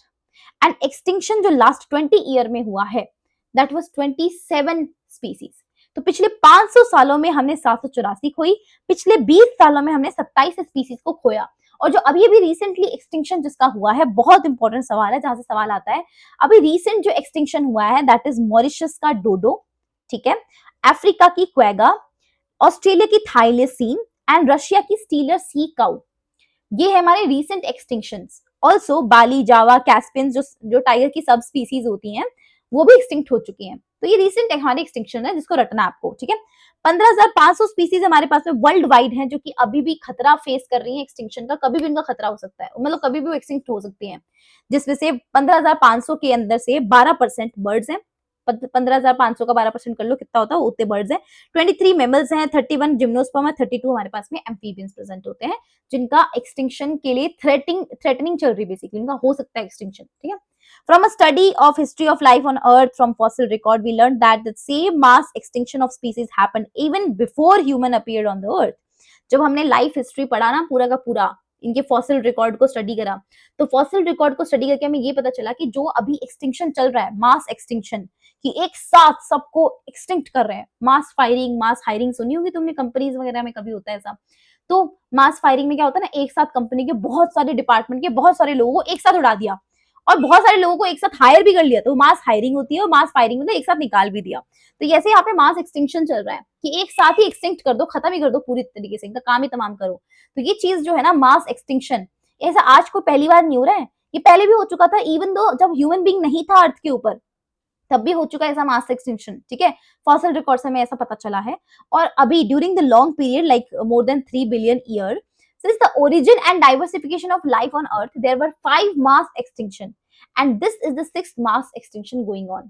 मतलब जब से धरती के ऊपर ओरिजिन हुआ है, लाइफ का ओरिजिन हुआ है, लाइफ डाइवर्सिफाई हुई है, अलग अलग प्रकार के ऑर्गेनिज्म आए हैं, स्पीसीज आई है, तब से 5 बारी हो चुका है ऐसा मास एक्सटिंक्शन। और ये जो चल रहा है वो छठा मास एक्सटिंक्शन है, वो भी क्या है, 1000 टाइम फास्टर है पिछले 5 एक्सटिंक्शन से। भाई पहले जब ह्यूमन बीइंग नहीं था तब क्या एक्सटिंक्शन नहीं होता था, होता था, एक्सटिंक्शन होता था, लेकिन एक्सटिंक्शन के होने से पहले, आज जो एक्सटिंक्शन होता है आफ्टर बीइंग ह्यूमन बीइंग के आने के बाद में, वो एक्सटिंक्शन 1000 गुना ज्यादा होता है पिछले 5 एक्सटिंक्शन से। ठीक है, तो अभी जब तक आप ये चैप्टर पढ़ रहे होगे तब तक बहुत सारा एक्सटिंक्शन हो चुका होगा। ठीक है, ये लाइन आपकी एनसीईआरटी की है, ठीक है। इकोलॉजिस्ट जो होते हैं वो वार्न करते हैं हमें कि भाई अगर इसी प्रेजेंट ट्रेंड के अकॉर्डिंग चलते रहे तो नियरली 50% जो ऑल स्पीसीज हैं वो वाइप्ड आउट हो जाएंगी नेक्स्ट 100 ईयर्स में। 100 अगले आने वाले 100 साल में अगर इसी गति से आप चलते रहे, इसी तेज गति से आप एक्सटिंक्ट करते जाओगे ना, तो आपके आने वाले 100 साल के अंदर आपकी 50% स्पीसीज जो है ना खत्म हो जाएंगी, वाइप्ड आउट हो जाएंगी। सोचो मतलब 100 साल, आने वाले 100 साल में सब खत्म है 50% तो ये बायोडाइवर्सिटी का लॉस है। और आपको पता है डाइवर्सिटी कितनी ज्यादा इंपॉर्टेंट रोल प्ले करती है। डाइवर्सिटी है तभी हमारे स्टेबल है, हम लोग, हमारा स्टेबल एनवायरनमेंट है, वहां पर डाइवर्सिटी ज्यादा होती है। हम डाइवर्सिटी है तभी हमारा इकोसिस्टम पूरा स्टेबल है। अगर इकोसिस्टम में गड़बड़ी हुई ना तो कोई नहीं बच पाएगा, ठीक है। इसलिए डाइवर्सिटी बहुत इंपॉर्टेंट है और इस डाइवर्सिटी की लॉस आपको दिखाई दे डेटा के अकॉर्डिंग कितना कितना हो रहा है। कॉज क्या है, कारण क्या आप पूछ सकते हो कि भाई इतना क्यों लॉस हो रहा है। तो कारण हमारे पास में 4 एविल क्वाड्रेट आते हैं, 4 एविल क्वाड्रेट। कौन कौन होता है इसमें, HOAC, हॉक, ठीक है। हैबिटाट लॉस एंड फ्रेगमेंटेशन, ये पहला कारण होता है। दूसरा है ओवर एक्सप्लॉइटेशन, तीसरा एलियन स्पीसीज इन्वेजन और चौथा है हमारे पास को एक्सटिंक्शन। इसके ऊपर PYQ आ चुका है कि कौन कौन से बायोडाइवर्सिटी लॉस होते हैं, तो प्लीज इसको याद रखना।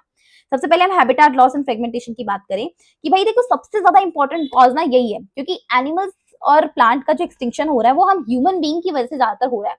हम ही लोग क्या कर रहे हैं, इसका हैबिटाट लॉस करवा रहे हैं। मतलब हम ही लोगों को पड़ी कि हाँ हम लोग ना हर चीज में अपना फायदा देखना चाहते हैं। हम चाहते हैं कि हम यहाँ पे भी बस जाए, हम वहां पे भी बस जाए, यहाँ मॉल बना ले, यहाँ वो बना ले। तुम ये बनाने से पहले ये नहीं सोच रहे हो क्या कि वहां पर कितने लोग रहते होंगे, कितने और ऑर्गेनिज्म रहते होंगे। धरती पे सिर्फ ह्यूमन बीइंग थोड़ी एग्जिस्ट करता है, उसके अलावा कितने सारे स्पीसीज एग्जिस्ट करती है जिसके बारे में नहीं सोचते हैं वो। तो वहां पर वो एग्जिस्ट करते होंगे, तुमने उनका एरिया, तुमने उनका रहने की जगह काट दी मॉल बनाने के लिए, है ना, पैसा कमाने के लिए। तो आपने ये सब कर तो दिया, लेकिन वहां के ऑर्गेनिज्म का क्या हुआ। तो वहां के ऑर्गेनिज्म एक टाइम के बाद में एक्सटिंक्ट हो जाएंगे और आपका इकोसिस्टम पूरा हिल जाएगा। तो ये फ्रेगमेंटेशन क्या होता है, फ्रेगमेंटेशन के अंदर भी आपको जमीन के टुकड़े बना लेना है ना, तो उसको हम बोल देते हैं। ट्रॉपिकल रेन फॉरेस्ट जो है वो पहले हमारे पास में जो हमारे पूरे अर्थ का एरिया जो है ट्रॉपिकल रेन फॉरेस्ट वो 14% घेरते थे। अब आजकल 6% ही घेरते हैं। तो आप सोचो कि ट्रॉपिकल रेन फॉरेस्ट, इतने जंगलों का सफाया किया गया, 14% एरिया पहले इस अर्थ का घेरते थे। लेट्स से कि हमारे पास में ये अर्थ है तो इसका इतना इतना एरिया जो है हमारे पास में ये ट्रॉपिकल रेन फॉरेस्ट पहले घेरते थे 14%। अब क्या हुआ, अब ओनली और ओनली 6% घेरते हैं। मतलब ये अर्थ है तो बस इतना सा एरिया घेरते हैं, ये लो। सोचो कितना ज्यादा लॉस हुआ हमारे पास में, ठीक है। Amazon रेन फॉरेस्ट जो लंग्स ऑफ अर्थ कहलाते हैं, millions of species being cut and cleared for the cultivating soybeans और for conversion to grassland for raising beef cattle. ये गाय वगैरह को या कैटल वगैरह को पालने के लिए, या हमारे पास में बहुत सारी सोयाबीन की खेती करने के लिए, इन सब चीजों के लिए ना हमारे जो अमेज़न रेन फॉरेस्ट है जहां पर इतनी मिलियंस ऑफ स्पीसीज रहती है, क्योंकि वो सबसे बड़ा डाइवर्सिटी वाला फॉरेस्ट है, उसको भी काट दिया। किसके लिए, सोयाबीन की खेती करने के लिए, है ना। आपकी जो ग्रासलैंड्स हैं उसको कन्वर्ट करने के लिए, ताकि वो ग्रासलैंड्स के ऊपर हम हमारे कैटल्स वगैरह को खिला पिला सके, है ना, उनका चारा बना सके वहां पर। तो ये सब चीजों के लिए आपने चेंज कर दिया उसको, तो वहां पर जो रहने वाले ऑर्गेनिज्म थे वो हट गए। तो यही सब चीजें हैं। इसके अलावा इसमें पोल्यूशन, ह्यूमन बींग्स ने पोल्यूशन में भी तो कितना ज्यादा कंट्रीब्यूट करा है। हम लोगों ने पोल्यूशन में क्या कम कंट्रीब्यूट करा है। बहुत सारे हैबिटेट तो ऐसे हैं जिनका डिग्रेडेशन केवल पोल्यूशन की वजह से हुआ है। तो पोल्यूशन भी हमारे लिए एक बहुत ज्यादा खतरनाक चीज है जो कि थ्रेटन करती है बहुत सारी मैनी स्पीसीज के सर्वाइवल को। बहुत सारी स्पीसीज के सर्वाइवल को ये क्या करती है, थ्रेटन करती है कि भैया ऐसे पोल्यूशन चलता रहा ना तो रह नहीं पाएंगे। And due to other activities of human being की दूसरी एक्टिविटीज की वजह से भी, जैसे लार्ज फ्रेगमेंट जो होते हैं वो ब्रोकन हो जाते हैं, छोटे छोटे सेगमेंट्स में छोटे छोटे फ्रेगमेंट्स बन जाते हैं उनके। मैमल्स और बर्ड्स जो होते हैं, जहां पर देखो अगर मैं एक बड़े से जमीन के टुकड़े को छोटे छोटे सेगमेंट्स में बना दूं, तो इन बड़े से टुकड़े के ऊपर बहुत सारे मैमल्स रह रहे थे, बहुत सारे बर्ड रह रहे थे, यानी कि ऐसे ऑर्गेनिज्म जो बड़े साइज के हैं वो यहाँ पर टिक रहे थे। अब मैंने क्योंकि इसके फ्रेगमेंट्स बना दिए, अब वो टिक नहीं पाएंगे क्योंकि उनको रहने के लिए ज्यादा जगह चाहिए थी। तुमने क्या करा, इसको तुमने इसके सेगमेंट्स बना बना के उनको कम जगह दे दी, तो ऑब्वियसली वो अपना उनका नेचुरल जो हैबिटेट था वो छोड़ना पड़ जाएगा उनको। अब वो छोड़ेंगे तो एक्सटिंक्शन की तरफ जाएंगे, ठीक है, वो बैडली इफेक्ट हुए थे। तो मैमल्स और बर्ड्स जो होते हैं उनको लार्ज टेरिटरीज रिक्वायरमेंट होती है, और कुछ एनिमल्स ऐसे होते हैं विद माइग्रेटरी हैबिट्स होती हैं उनके अंदर, जो कि क्या होता है वो बहुत ज्यादा अफेक्ट करते हैं, बैडली अफेक्ट करते हैं। माइग्रेटरी हैबिट्स का मतलब होता है कि मान लो कि एक पर्टिकुलर एरिया है जहां से कोई बर्ड आया, ठीक है, वो कहता है कि मैं यार इस मौसम के अंदर तो उस वाले एरिया पे रहूंगा। वो माइग्रेटरी था, वो एक पर्टिकुलर मौसम के लिए ही यहाँ पर आता है, बाकी जगह वो वहीं पर रहता है। अब उसको रहने के लिए बड़ा स्पेस चाहिए, तुमने क्या करा, इसके फ्रेगमेंट्स बना दिए, ये लो। अगली बारी जब वो आएगा यहाँ पर तो वो कहाँ रहेगा, वो माइग्रेटरी बर्ड आएगा वो रहने के लिए, वो देखेगा अरे यहाँ तो मेरा कमरा ही नहीं है, यहाँ तो मैं रहने के लिए मेरे पास जगह ही नहीं है, इतनी छोटी सी जगह पे मैं कैसे रहूंगा। तो बेसिकली इसको बहुत ज्यादा बैडली इफेक्ट करा है ह्यूमन बींग्स ने, है ना। तो इस वजह से क्या होता है, हमारे पास में पॉपुलेशन डिक्लाइन भी चलता है। तो पॉपुलेशन वहां पर टिक नहीं पाती, तो ऑब्वियसली डिक्लाइन हो जाएगा, वो डेथ वगैरह होने लग जाएगी उसकी, है ना। तो इस तरीके से हो जाता है इसके, या पॉपुलेशन डिक्लाइन में डेथ भी बोल सकते हो, साथ साथ में पॉपुलेशन डिक्लाइन ऐसे भी होता है कि हमारे पास में ई माइग्रेशन होने लग जाएगा, कि जहां पर वो इतने बड़े सेगमेंट्स में रहने वाले जो ऑर्गेनिजम्स थे, है ना, मैमल्स वगैरह थे, बर्ड्स थे, अब उनको पता चल गया छोटे छोटे फ्रेगमेंट्स हो गए इस जगह के, तो एक काम करते हैं यहाँ से निकल के कहीं और चले जाते हैं, तो वो ई माइग्रेशन कर लेते हैं, तो वहां की पॉपुलेशन तो कम हो गई ना। तो ये सब चीजें इस पे इफेक्ट डालती है। नंबर 2 हमारे पास फैक्टर होता है ओवर एक्सप्लॉइटेशन। देखो, अति हर चीज की बुरी होती है, और हमें हमारी जब जरूरत लालच में कन्वर्ट हो जाती है। देखो, एक इंसान को जिंदा रहने के लिए ना, या अच्छी जिंदगी जीने के लिए एक पर्टिकुलर एक्स अमाउंट मनी की रिक्वायरमेंट होती है, मान लेते हैं, ठीक है। अब वो एक्स अमाउंट कितना भी हो सकता है, सबकी अपने अपने स्टैंडर्ड के हिसाब से।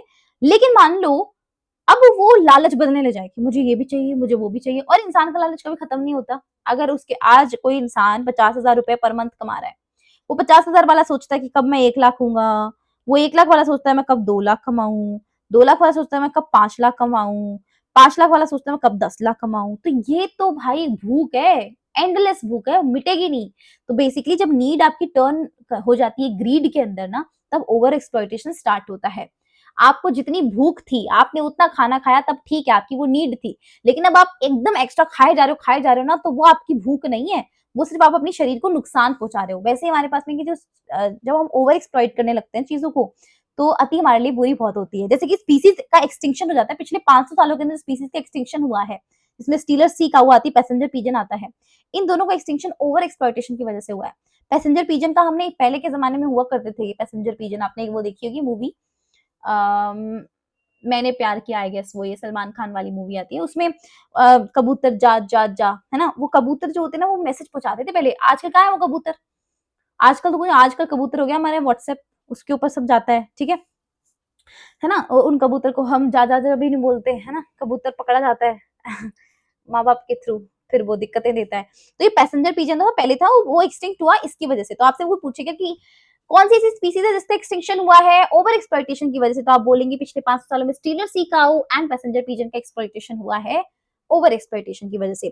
Many marine commercial important species of fish are endangered due to over exploitation. बहुत सारी ऐसी मरीन फिशेस भी हैं जो एंडेंजर्ड है, मतलब एंडेंजर्ड फिशेस वो होती हैं, या एंडेंजर्ड स्पीसीज वो होती है जिसको खतरा होता है नियर फ्यूचर में एक्सटिंक्ट होने का। अभी वो एक्सटिंक्ट नहीं है, एक्सटिंक्ट नहीं है, वो उनको खतरा है कि वो नियर फ्यूचर में जल्दी एक्सटिंक्ट हो सकती है, ठीक है।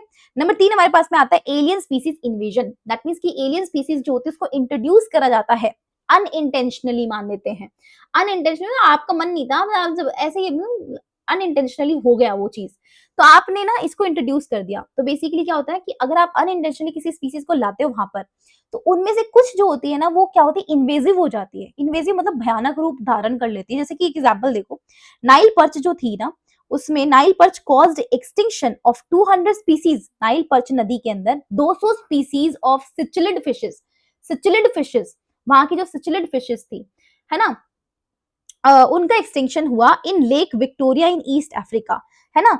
सॉरी सॉरी सॉरी, हमने गलत बोल दिया, वेरी सॉरी। नाइल पर्च जो था उसने क्या करा, बेसिकली एक्सटिंक्शन कॉज करा 200 स्पीसीज का, सिचिलिड फिश की 200 स्पीसीज का। किसमें, झील थी एक हमारे पास में, विक्टोरिया झील, ईस्ट अफ्रीका के अंदर प्रेजेंट थी। तो ईस्ट अफ्रीका में प्रेजेंट विक्टोरिया झील के अंदर जब हमने नाइल पर्च इंट्रोड्यूस करा, तो नाइल पर्च ने क्या हुआ, बेसिकली वहां के अंदर रहने वाली जो ऑलरेडी प्रेजेंट 200 से ज्यादा सिचिलिड फिशेस थी, उनको सफाया कर दिया, एक्सटिंक्शन कर दिया। तो वो एक इन्वेजिव बन गया। इन्वेजिव वीड का भी आता है, कैरेट ग्रास होते हैं, पार्थेनियम आपने नाम सुना होगा, लेंटाना है, वाटर हाइसिंथ आइकॉर्निया होते हैं, ये भी एक इन्वेजिव वीड्स होती हैं जो कि एनवायरनमेंट को डैमेज पहुंचाती है, बहुत ज्यादा एक्सट्रीमली ग्रो कर रही होती है। अफ्रीकन कैटफिश हमारे पास में थी, जिसका नाम था क्लेरियस गैरेपाइनस, ठीक है। क्लेरियस गैरेपाइनस जो था उसने क्या किया, that pose threat to Indian indigenous catfish. Indian के अंदर जो हमारी इंडियन कैटफिश थी ना, उसके लिए बहुत खतरा साबित हुई थी ये अफ्रीकन कैटफिश क्लेरियस गैरेपाइनस, ठीक है। फोर्थ रीजन हमारे पास में होता है को एक्सटिंक्शन, जिसमें क्या होता है कि दो स्पीसीज जब एक दूसरे के ऊपर डिपेंडेंट होती हैं, एक दूसरे से बहुत ज्यादा क्लोजली रिलेटेड होती हैं, तो उनके पास में क्या मतलब वो ऑब्लिगेटरी वे में रिलेटेड होती हैं। ऑब्लिगेटरी वे का मतलब होता है, एक होता है ऑब्लिगेटरी, एक होता है फैकल्टेटिव। ऑब्लिगेटरी का मतलब होता है कि दो रिलेशनशिप में दो लोग रह रहे हैं, वो हीर रांझा की तरह रहते हैं, रोमियो जूलियट की तरह, कि तुम हो तो मैं हूं तो तुम हो, है ना, तुम नहीं तो मैं नहीं तो तुम नहीं, वो वाली ऑब्लिगेटरी रिलेशनशिप होती है, ठीक है। फैकल्टेटिव रिलेशनशिप क्या होती है आजकल, आजकल वाली रिलेशनशिप जहाँ पर दोनों मतलब दोनों लोग जब रिलेशनशिप में होते हैं तो मतलब उनके पास ऐसा होता है कि ठीक है ये मेरा पार्टनर मेरे पास है तब तो ठीक है, मेरा पार्टनर चला भी गया तो कोई दिक्कत नहीं, मेरा ब्रेकअप अगर इससे हो गया तो मैं फिर से सिंगल हो जाऊंगा, मैं किसी और से बॉन्डिंग कर लूंगा। ठीक है, तो वो फैकल्टेटिव रिलेशनशिप है जो आज के जमाने में चलती है। अब हीर रांझा वाली जमाना तो देखो गया, सिंपल सी बात है। तो ये ऑब्लिगेटरी वे के अंदर जो रहने वाले रिलेशनशिप में लोग होते हैं वो बेसिकली को एक्सटिंक्शन करते हैं हीर रांझा की तरह। ठीक है, एक मरता है तो दूसरा भी मर जाता है। तो एक होस्ट फिश जो होती है अगर वो एक्सटिंक्ट होगी तो क्या होगा, it's unique parasite will be also extinct. एक फिश है, एक मछली है, उस मछली की पीठ के ऊपर छोटे छोटे छोटे छोटे पैरासाइट्स रहते हैं। अगर ये हमारे पास में फिश खुद ही एक्सटिंक्ट हो जाएगी तो इसके ऊपर रहने वाले ये पैरासाइट भी एक्सटिंक्ट हो जाएंगे। ये नहीं कहेंगे कि हाँ हम इसके ऊपर नहीं तो किसी और के ऊपर रह जाएंगे, नहीं, ये को एक्सटिंक्शन होता है। को इवॉल्व आपके प्लांट और पॉलिनेटर होते हैं ना, कुछ ऐसे प्लांट और पॉलिनेटर होते हैं जो को इवॉल्व करते हैं एक दूसरे के साथ में। तो अगर पॉलिनेटर गया तो प्लांट चला जाएगा, प्लांट गया तो पॉलिनेटर चला जाएगा बेसिकली। तो कुछ ऐसा होता है हमारे पास में को एक्सटिंक्शन में। अब हमारे पास में आता है कि ठीक है हमने देख लिया लॉस ऑफ बायोडाइवर्सिटी हमारे पास में क्यों हो रहा है, सारे रीजन हमने देख लिए। Why should we conserve biodiversity, भाई why should we conserve biodiversity, अटक गया है दिल तो अटक गया है, आईपैड अटक गया है, चटक गया है।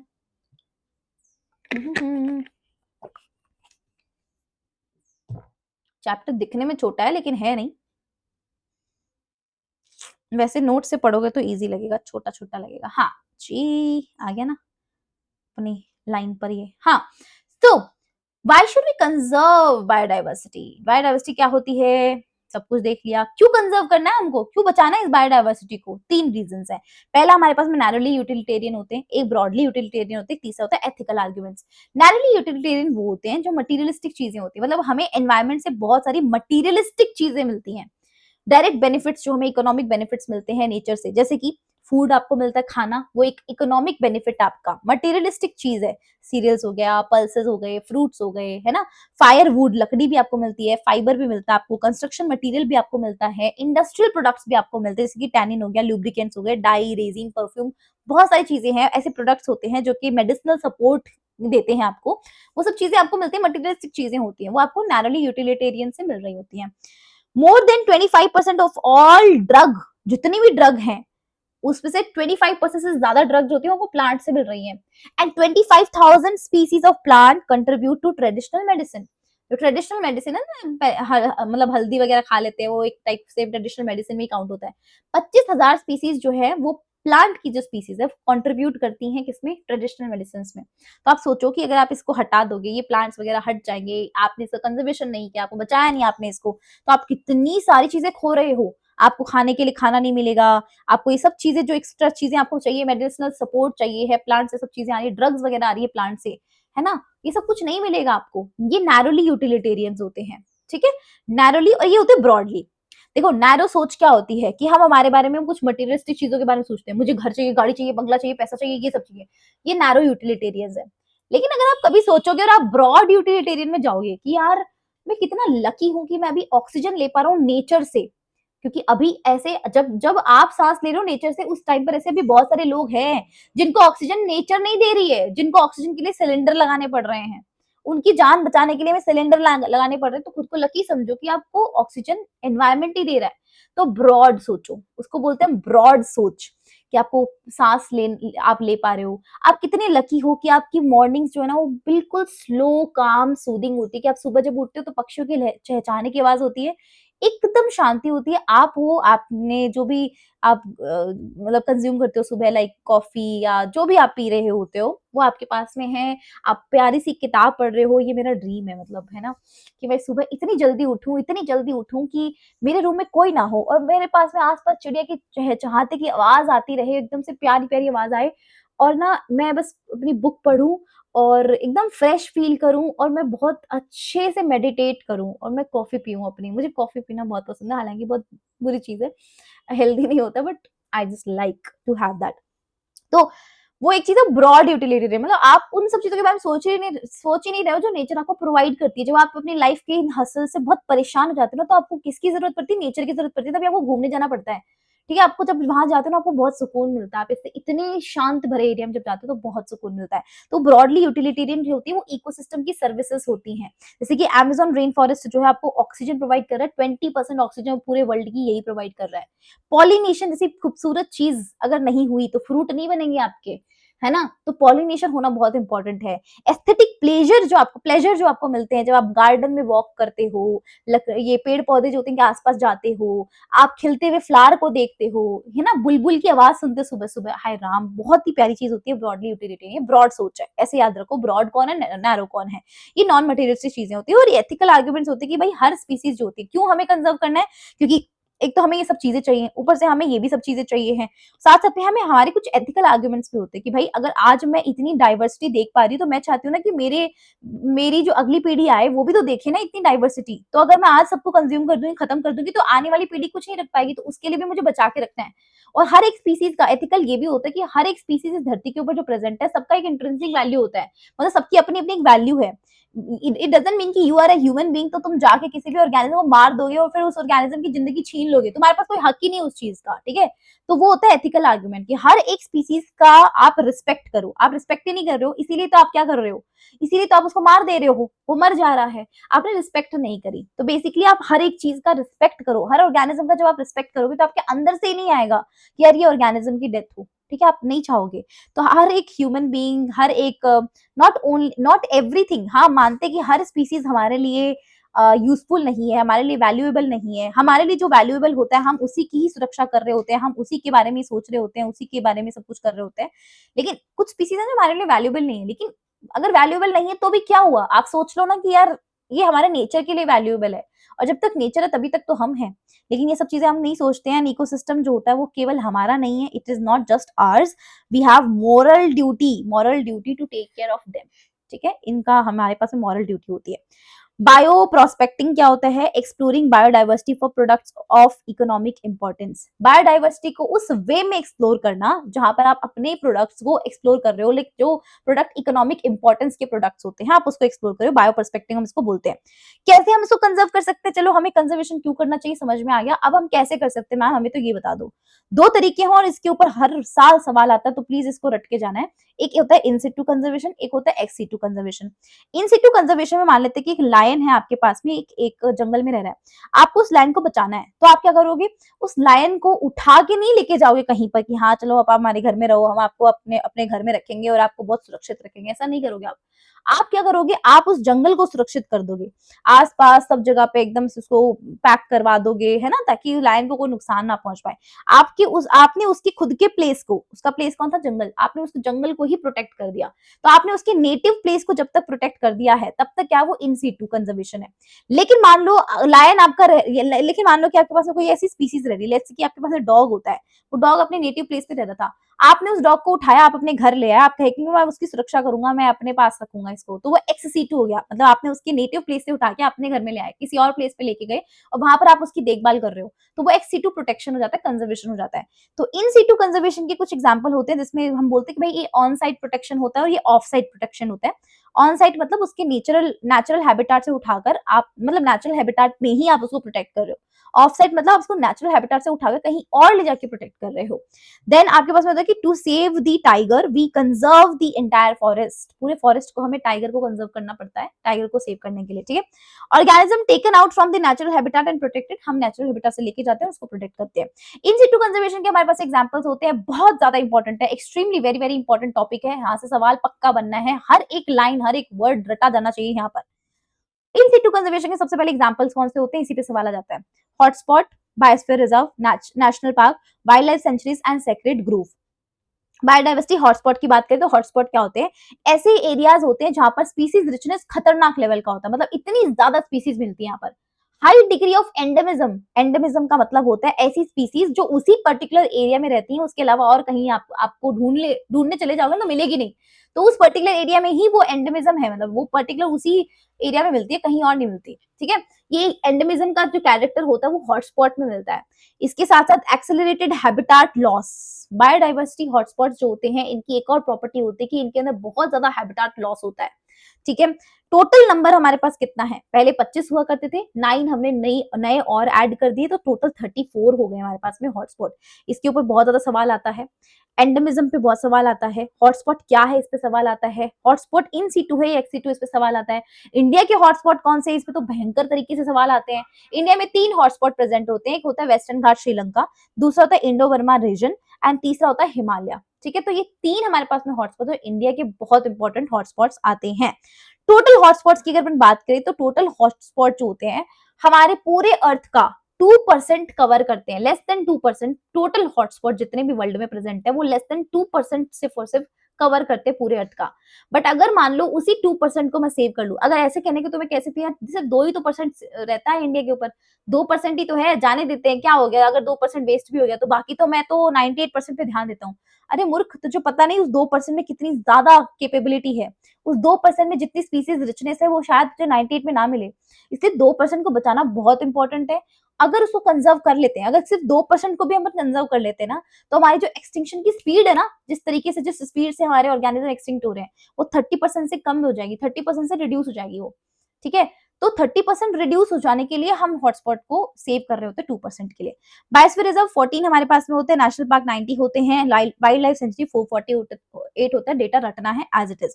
सेक्रेड ग्रूव कौन कौन से होते हैं, डेटा फिर से रटना है, बहुत इंपॉर्टेंट है।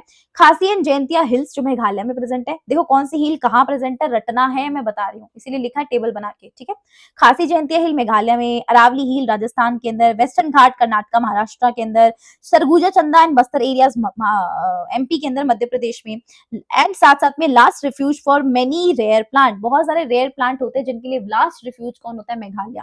ठीक है, तो ये सेक्रेड ग्रुप होते हैं।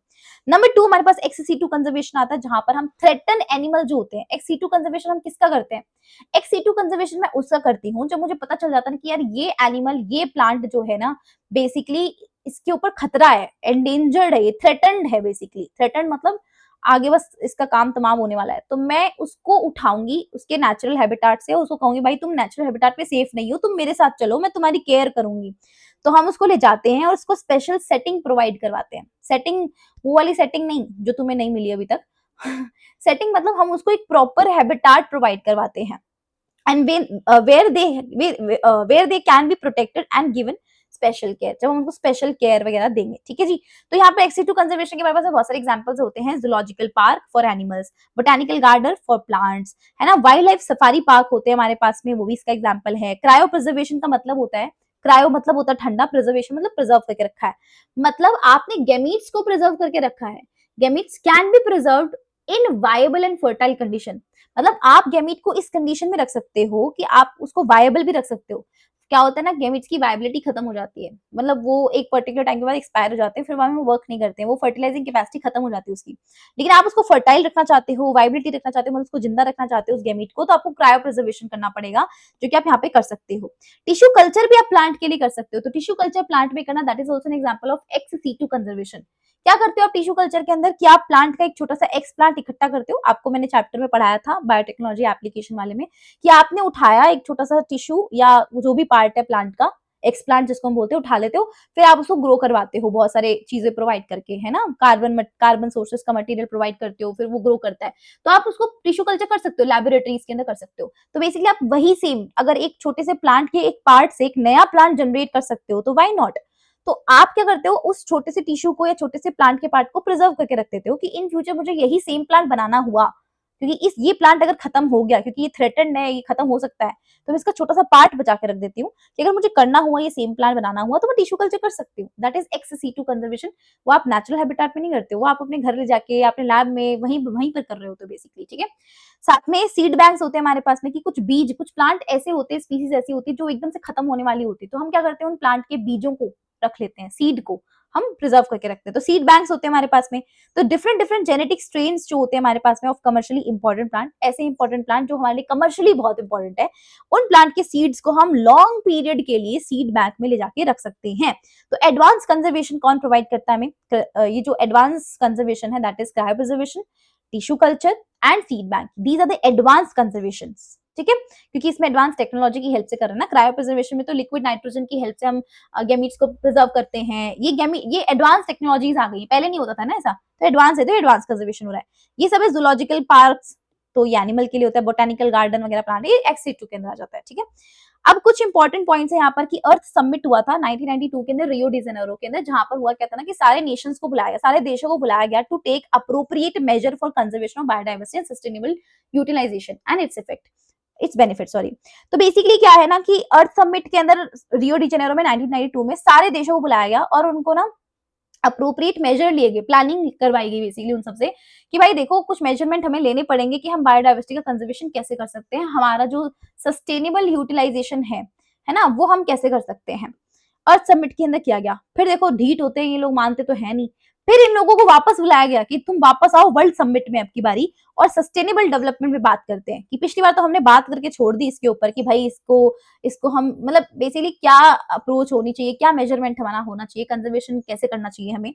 अब आप वर्ल्ड समिट में आइए, 2002 के अंदर जोहान्सबर्ग साउथ अफ्रीका के अंदर हुआ था, जहां पे 190 कंट्री ने अपना प्लेज लिया था और उन्होंने कमिटमेंट दिया था ये कि वो उस जितनी भी बायोडाइवर्सिटी अभी लॉस हो रही है, उस बायोडाइवर्सिटी की लॉस की रेट को कम करेंगे बाय 2010।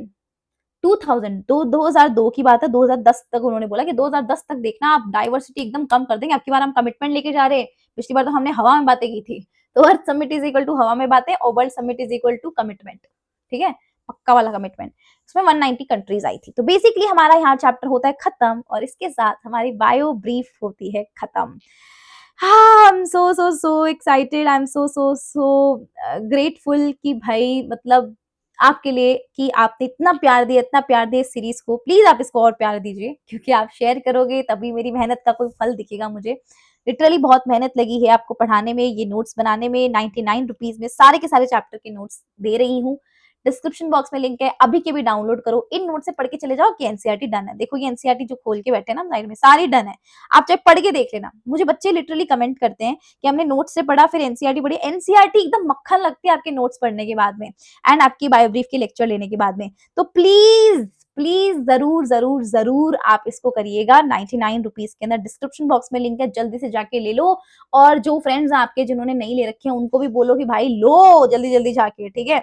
चलिए all the best, very very best. And इसके बाद में और भी बहुत सारी चीजें हमारे और भी बहुत सारी सीरीज और भी बहुत सारे वीडियोस हमारे इस चैनल के ऊपर आने वाले हैं, तो चैनल को सब्सक्राइब करना। और साथ में अगर नीट की प्रिपरेशन करो तो नीट के चैनल का लिंक आपका डिस्क्रिप्शन बॉक्स में गिवन है, सब्सक्राइब जरूर करिएगा, क्योंकि नीट का कंटेंट भी बहुत अच्छा आने वाला है। स्टडी टारगेट्स वहां पर डेली बेसिस पे अपलोड करने वाली हूँ मैं। अगर आपने मुझे बोर्ड में बहुत टाइम से फॉलो किया तो आपको पता है कि मैं विदाउट एनी मिस हर एक दिन स्टडी टारगेट, चाहे मेरी तबियत भी कितनी खराब हो रखी हो, मैं कहीं ट्रैवल भी क्यों ना कर रही हूँ, मैं नहीं भी कर सकती हूँ, तो भी मैं बहुत कहीं से भी जुगाड़ लगा के कैसे भी करके मैं आपका टारगेट तो भेजती हूँ। तो मैं आपके टारगेट कभी मिस नहीं करूंगी। हमेशा और हमेशा आपको 1 महीने लगातार आपको पढ़ाऊंगी टारगेट्स के थ्रू भी। एंड आपको बहुत सारे स्टडी ट्रिक्स, टिप्स, स्ट्रैटेजीज, बहुत सब कुछ मिलेंगे वहां पर नीट वाले चैनल के ऊपर। तो नीट को चैनल को सब्सक्राइब जरूर करिएगा। मैं इस चैनल के ऊपर वीडियो इसलिए नहीं बनाना चाहती क्योंकि यहाँ पर बोर्ड के स्टूडेंट है, जो आपके जूनियर्स हैं वो आएंगे बोर्ड का पढ़ने के लिए। तो हम यहाँ पर आपको पढ़ाया था ना इस चैप्टर में नीश, तो बच्चे आएंगे वो 12th के लिए आएंगे, तो नीट का बच्चा जो है वो थोड़ा सा और ज्यादा सीरियस होता है, ठीक है। तो उस सीरियस बच्चे के लिए अलग से मैंने एक सेशन या एक चैनल खोला है, जहां पर वो सीरियस बच्चा जाके सब्सक्राइब जरूर कर सकता है, जिसको एटलीस्ट इंप्रूव करना है, मार्क्स इंप्रूव करने, जितना भी बचा हुआ टाइम है 100% जिसको डालना है वो जरूर उस चैनल को सब्सक्राइब करेगा, नीट के चैनल को। चलिए जी, इसी के साथ हमारी बायो ब्रीफ खत्म होती है। Thank you so much for watching this bio brief. Please अपने जो भी आपके रह चुके हैं इसमें एक्सपीरियंस रह चुका है बायो ब्रीफ को लेकर बताइएगा जरूर, अपने जूनियर्स को भी जरूर बताइएगा, और आपको डेफिनेटली बहुत हेल्प करेगी अपने बोर्ड एग्जाम के लिए। और बोर्ड एग्जाम के लिए I wish you all the very best. इसके साथ साथ और भी बहुत सारे सेशन है, तो प्लीज चैनल पे सब्सक्राइब रहिएगा। 12वीं के बाद आपके करियर में कौन कौन से डिसीजन लेने हैं, सीयूईटी के लिए कैसे प्रिपरेशन करना है, उसके टारगेट्स क्या होने चाहिए, हर एक चीज इस चैनल के ऊपर जरूर आएगी, तो चैनल को जरूर सब्सक्राइब करिएगा। On that note, Ekta Soni signing off for the day. Thank you so much for watching this bio brief series. I hope it helped a lot. Please share this as much as possible. Thank you.